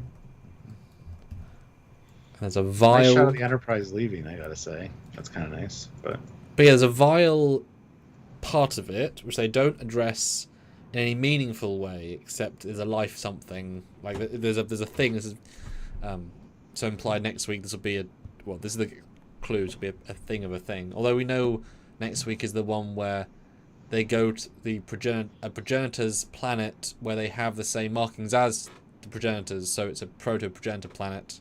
Yeah. We missed something, though. Mullen Locke escaped in a medical transport. Oh, God, thing. Yeah. Low warp. Can you get them? Yeah, hold on. Oh, too late. They're gone now. And she looks at Book and says, it's okay. We'll find them. It's like, yeah. As Sam pointed out, anything from that era, especially something as small as a shuttle, probably wouldn't have warp. And if it did, maximum warp would be 2, maybe 3 at most, which is old scale. They'd find them in a second. Sorry, yes, I've ranted about this twice already. Yeah. And also the pacing, it's entirely a off the cliff, let yourself down moment. These are the villains of the season. They have no ships and no tech on their bodies. One has been stabbed, injured, or healed at this point. They invent a medical warp-capable pod with... Because remember, the scene starts with, they're targeting weapons at us. No, they're not. Yes. No, they're not. Yeah. I mean, something's launching. Enterprise is preparing to fire, is what it said. Something's launching, but you're not going to mistake a pod that's attached to the medical section of the ship with a weapon. You're a 32nd century hyper-advanced spaceship with an AI made up of a super advanced thingy. They're not doing weapons. Now, I would like it if they hotwired the ship to fire torpedoes at Discovery to stop their escape. That's kind of great. It would do no damage, but it would confuse them. It's not what they said, not what they did. But yeah, to leave in a pod that the crew left for no reason. A sickbay pod. A sickbay pod. Now, yes, mirror pods probably more advanced, sure. But you just send a shuttle to tractor it. There's nothing that pod can do to defend against even a dot. A modern-day dot could stop it. Literally, a hand phaser on stun could blow through its shielding at relative power. The Discovery would not let them leave. They would just jump straight to warp, catch it, tractor beam it into the bay, capture them. And it would take them literally months to get to any planet. It's the most pathetic non-ending. Because you're letting them go for no reason. Yeah. Oh, damn it. It's another plot hole. And it's played as if, we'll get them next time. Yeah. They're 30 seconds away at warp. They're 40 seconds away at warp. They're 50 seconds. And they're probably thinking, shit, how fast can we go? Warp 3, what is it to our scale? Warp 0.4. Okay. No, the warp scales are pretty in line until about warp 4 or 5. Then they start to vary. This is 32nd century, though. That's true. This is their... That's why the joke I was making, that they're like radically slower. Yeah. Although how funny it would be if we saw that warp, and it was the classic warp stars. Because warp is so slow. And Hypno Amber, this episode makes me want to pull my hair out, and I'm usually not that type of Trek person. Disco seems more on my nerves this season. Just this one. This one. Anyway, so, yes, Stamets is preparing to scan the chemical, or do a chemical analysis on the vial, and then we'll have our next clue. Yep. And then I do like this discussion, though. This is great. Yeah, this is great. You ever wonder why there's always a lesson with these clues? Like with the Itorok, do you value life forms different than your own? Yes. On the Necropolis planet, the importance of cultural context. And then this particular instance of this ship of refugees that were trying to change their lives made it to this universe. She found information in the databases up to a point, then it gets erased. So a lot of people made it into this universe, and not only that, but they joined Starfleet, and the one lady, Dr. Cho, became an admiral. Yeah, which is rather big. So it's like that's also a learning lesson. Like people can change, things can be overcome. It's interesting. It's still good writing. Like this is still a good episode. But there's so many plot holes you could drive a starship through in this episode that the more you analyze it, the angrier you get, as I have been noticing during this review. So, okay, so just so we know, the writers of this episode are Joanne Lee and Carlos Kisco. Joanna has written 5 things. No, she was a writer on Power of 10, Royal Pains, Story Editor on Scandal. Wrote one thing. Or wrote 17. Okay, no, she wrote for a few series, but it's her only Discovery credit. Okay, she's 17. She's done a few episodes, but not many shows.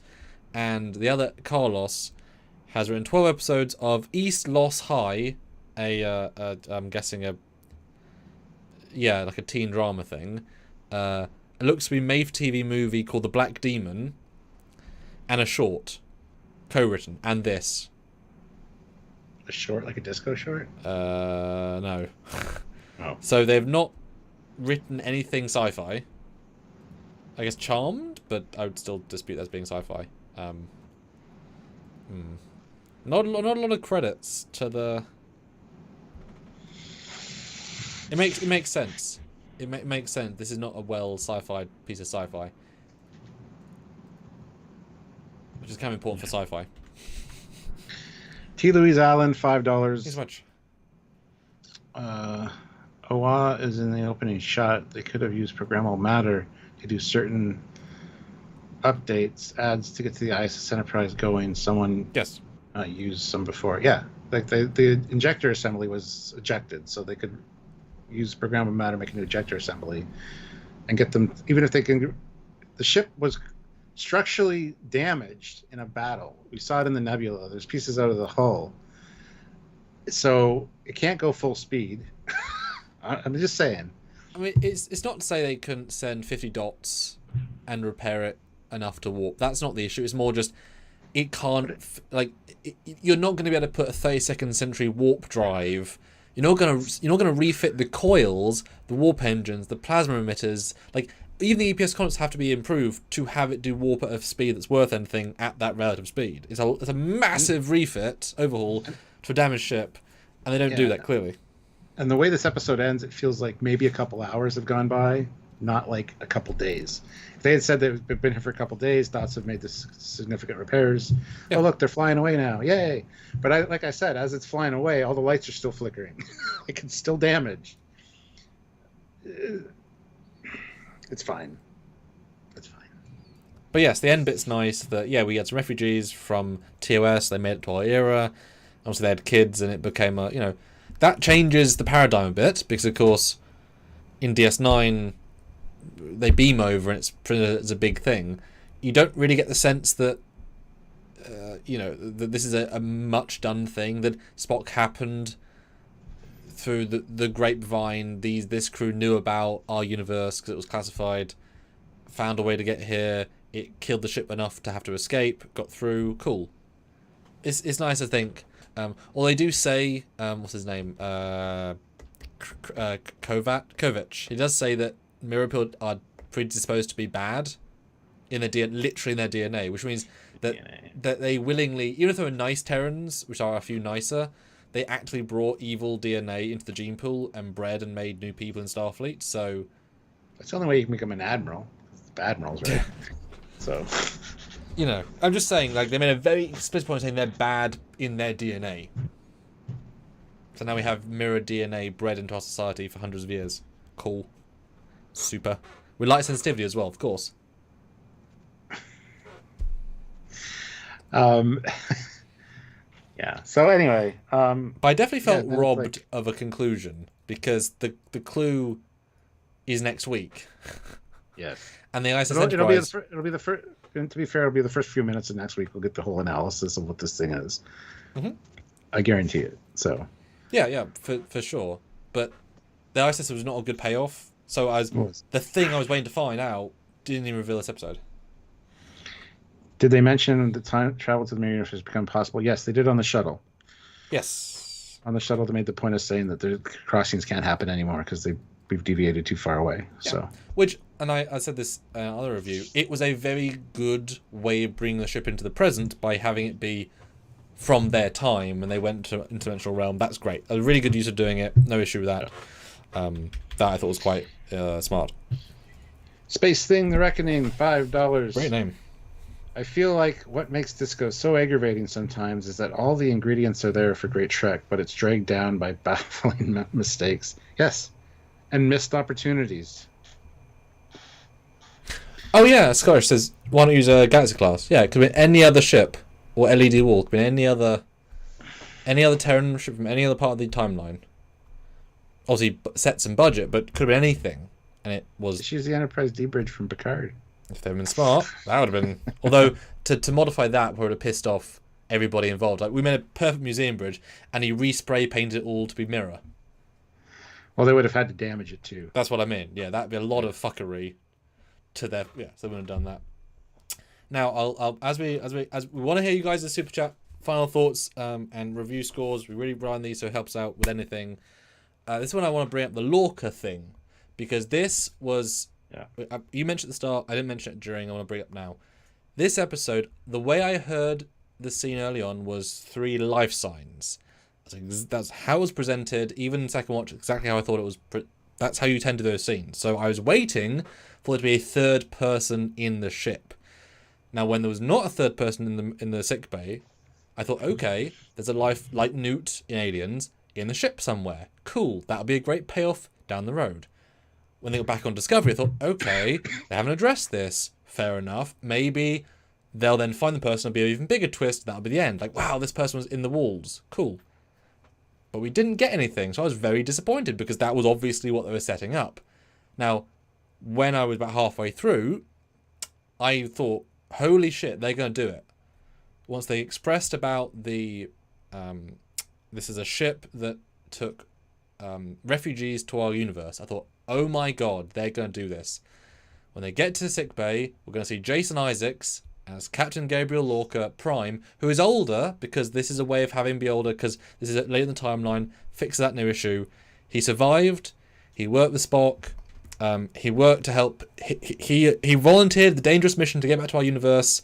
He absolutely would do that, and he's there, he's been beaten up by the 2, and he helps them, and it's a fucking amazing and organic way, because he'd been the pattern buffer until they beam him out, so he's not dead yet, of bringing Prime Lorca organically into the present, who can also be more aggressive because he's been in the mirror universe for a few years, so he can be darker but not too dark, be grey hair, be whatever, and come in and be part of the final 5 episodes would be absolutely incredible, or just like left to rest.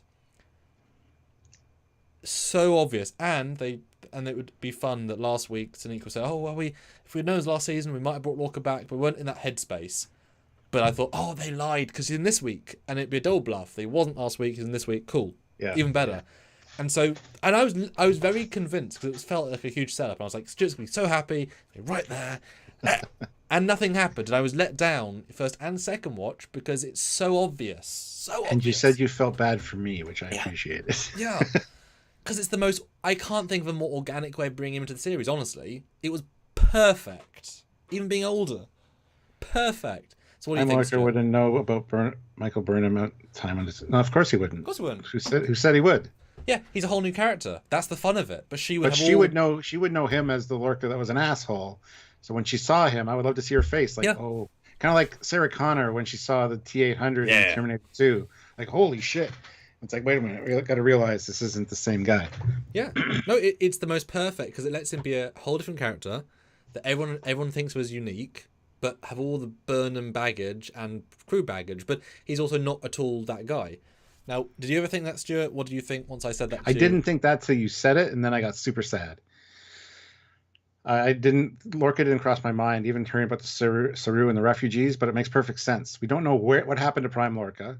If he was stuck in the turn in the mirror universe, he would definitely try to A, get home, and B, help out anybody that was in need. He's a Starfleet captain. It would have been beautiful. And now I'm super I'm disappointed. If that had been in this episode, this would have easily got like a 9.8 from me. You know what I mean? Like, well, if they would have shifted the entire second half to something different, obviously. Yes. Well, yes, absolutely. But yeah, it would have been, and that would have been the cherry. Yeah. Yeah. Mark Lawrence, $5. As Book and Burnham watch the Enterprise leave, they see hull plates fall off. Book, are they going to be okay? Burnham, oh, they'll be fine. It's what they deserve. They deserve this. Yeah, it's also, a torture ship from an evil universe. There'd be kill chambers and all these evil... Agony booths all around. It's not a nice thing to be on. Right, so I'm going to end the poll and start one more as we our final few minutes, guys. Final super chats. What do you think of this episode? Liked it, has now come out on top, Stuart. We had a bit of a fight there for a while. At 38%. Okay at 31%. Loved it at 17%. And didn't like it at 14%. So it had a shift in the last half hour. I'm pretty much at the okay point for that. It was okay. For Discovery, it was pretty good. For this season, it's not the best. Had promise, but it's the missed opportunities that really bring it down for me. So many, not just the Lorca thing. There's so many other ones. Is this the worst episode of season 5? Yes or no? Oh, well, there you go. It's a scale, though, isn't it? That's not, is it bad? Yeah. It's out of the contrast. So, Stuart, what do people need to do right now? And how can they help us out in this final few minutes before we go ask? Well, they need to hit the like button if they haven't. And they also need to super chat in with their scores out of 10. And any thoughts you have, any final wrap-up thoughts, super chat those in. We read those after the fact. And if you just want to, put a score out of 10 in the regular chat, Sam will read those out at the end. But we appreciate the super chats. And if you give us some super chat scores, that would be awesome. So please consider doing so out of 10. All right. And now we're going to do our wrap-ups and our scoring as well. So, Stuart, what do you think of this episode now, having discussed it for 2 hours with a one of our most impressively we found things for a long time, Stuart? Yes, this was fun to delve into. Yes. What do you think now? But also aggravating because I'd like it a lot less just for the missed opportunities and the huge plot holes and all the missed. I give him credit for Rainier. I give him credit for Stamets and Tilly. I give them credit for the Breen and the flashbacks with Mullen Locke, which were very much needed and should have been probably maybe earlier, but that's fine. So there is some good in here. The Mirror Universe was a great idea, tantalizing idea, not at all realized. Should have been a different Connie. Should have been modifications to it at least. Straight struts, gleaming white hull. I mean, it was still in the Nebula in battle, but still changes to it. Even as simple as putting a higher back on the captain's chair instead of the regular captain's chair, a la Mirror Universe. So many little things they could have done. I understand they were trying to save money using the Strange New World sets. I get it. But changes to the ship, the Lorca idea would have been brilliant. There's so many opportunities here. So many. Having somebody in the transporter buffer. I love it. Because there is a transporter in this ship, in Sickbay. There's an emergency medical transporter, which would be a perfect place to store somebody in a buffer. Right? Didn't even think of that. Yeah. And you know what? It should have been, if you're going that route, which again I thought that's if just going to be simple, should have been Mbenga. Because he knew how to do it with his daughter in our universe, you could more justifiably say... Yes, absolutely. And he could be a dick. Because he's already a dick. Like, he's already a murderer, stab people. Imagine if he came as, like, I mirror him with the drugs. He'd be super nice in the mirror universe. Well, all that. So, yeah, there's a lot of missed opportunities. But, like I said, Rainier and stuff are standout moments. And... the premise was great. Seeing the ISS Enterprise was a little exciting for a little while until you got the interior shots, and they just bored as hell. So, relationship issues with Maul and Locke. I love, because all along I've kind of speculated that it seems like Maul's been kind of playing Locke a little bit. Locke is kind of like a little bit of a pushover, and I thought she might have been using him, but she clearly cares about him. It's good to know that. The Michael and or the book and Maul's idea and that whole Cleveland book, Booker Cleveland, whatever the hell his name is, being their father/mentor. I like that tie-in as well. So the story elements were good.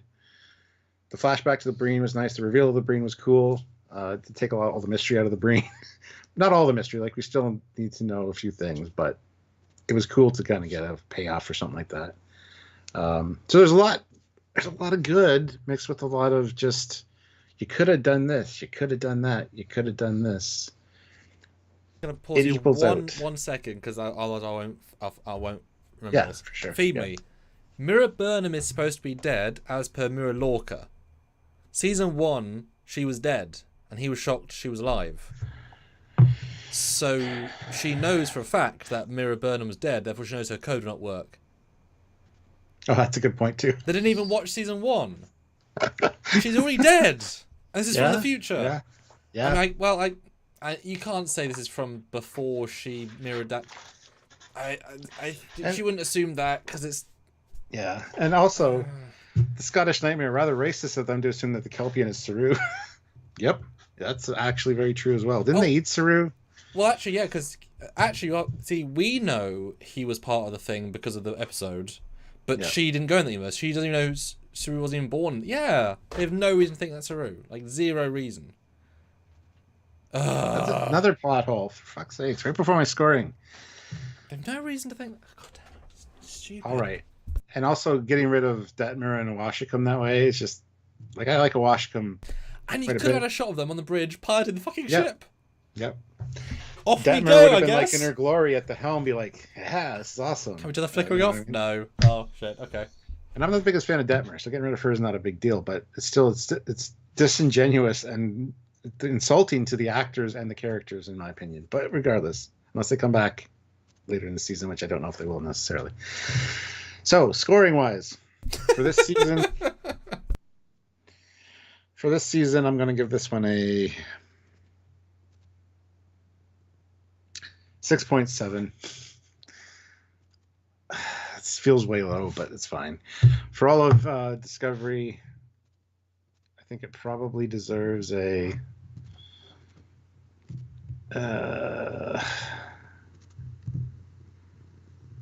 it's still higher than average for Discovery, god damn it. So let's go with a straight 7. Sure.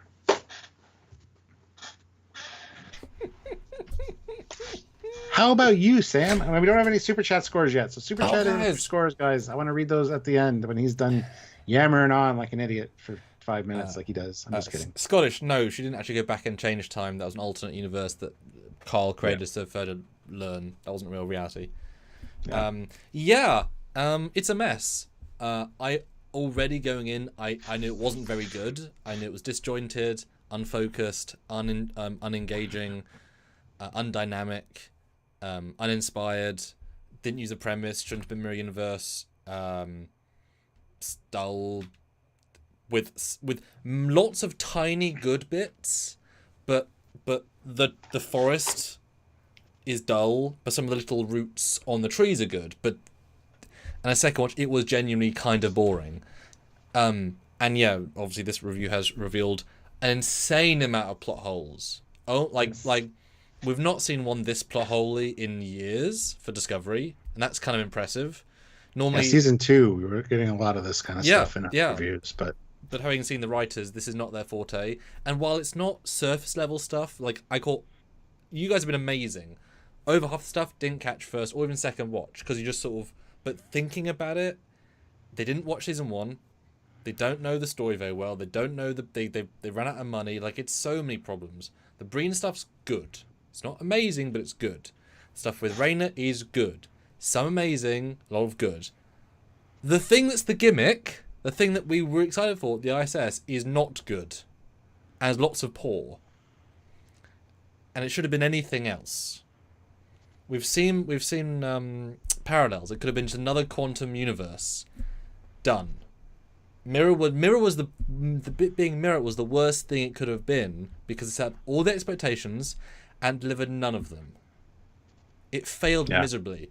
You should have either got Ethan Peck to do a goatee Spock and do a captain's log or a view screen log, or Mirror Kirk or anything, literally anything, or a pattern buffer character, a la imagine if Ortega's was there. She's sometimes shaft in Stranger Worlds. Have Ortega's, Mirror Ortega's, and she's amazing, and she's still a Pelia. Well, she maybe is just an old lady at this point. Okay, that'd be hilarious. But I think Ortega's would be the funniest because but yeah, like any one of that cast would be wonderful. Yeah. Yeah, and it's just, it could have been one of their best, and it is not. It's so strange. Yeah. So what's your scoring? Are you ready, Stuart? Are you ready? Yep. Okay. For this season, I'm going to give it a 3.5. Holy shite. Yep. It's significantly below average for this. This season is good. This episode is not good. 3.5. If this is not the worst of the season, we're in fucking trouble. You know what I mean? So 3.5. This is so much below average for plot holes and bad writing. But for all Discovery, of course, that's a different metric because Discovery is often bad. So I'm going to give this a solid 5 for Discovery. It is average because it's some good, some not so great, but there's not much that pisses me off bad as much as I'm ranting. It's like stupid stuff, but not bad stuff. There's no, except like Miriam someone being wrong, blah, blah, blah, but they didn't have the set there. 5 and 3.5. I think it absolutely deserves to be panned for the amount of problems they wrote in. They wrote them in. That's them. There's, they should have known in the scripting stage or in the production budget stage. Sorry. The season bar's high, and it's not reached it. So what's your overall Discovery score? Did you get 5 already? Yeah. Oh, okay. Yeah. It still gets to the average because Discovery, so much of it is broken. Yeah. Well, we got one super chat score. T. Louise Allen, thank you so much. $2. 8. Other signature missed opportunities. Yep. What are your normal scores, guys? Let us know. There are a few there, so. Yeah. Hypnover says, God, I seriously need to be convinced to watch the rest of the season. I am not invested at all. I am just for the progenitor thing and the tie into the chase. Like I've said it before, I don't know how they're going to end this season. I think there's going to be no satisfying payoff to finding the progenitors. It's either going to be really awesome, but I doubt it. I think anything they do is going to be a letdown. I don't know. Yes, but the lack of ending can still be an ending because it's such a giant theme. Yeah. Yeah.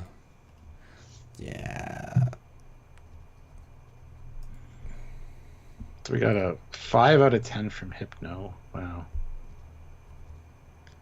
Feed me Space Thing 5 out of 10. Feed Me Seymour 7.5 or 6.5.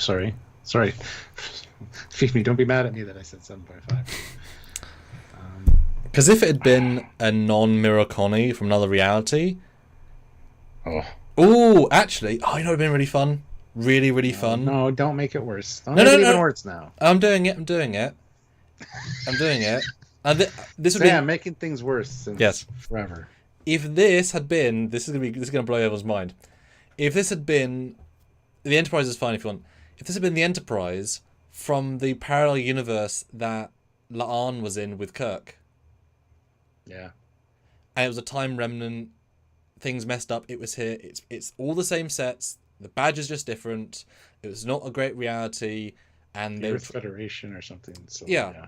And so they could just and then they could have La'an in her uniform or who like somebody, doesn't matter, and it would just do an amazing like canon crossover with Stranger Worlds while having all the sets. That would have been so lovely and simple and effective, and you could easily justify it in some silly way. It would be absolutely fine. Now, bear in mind, this might tie in somehow to season 3 of Stranger Worlds. There might be an episode focusing on how the ship got here. That might be interesting.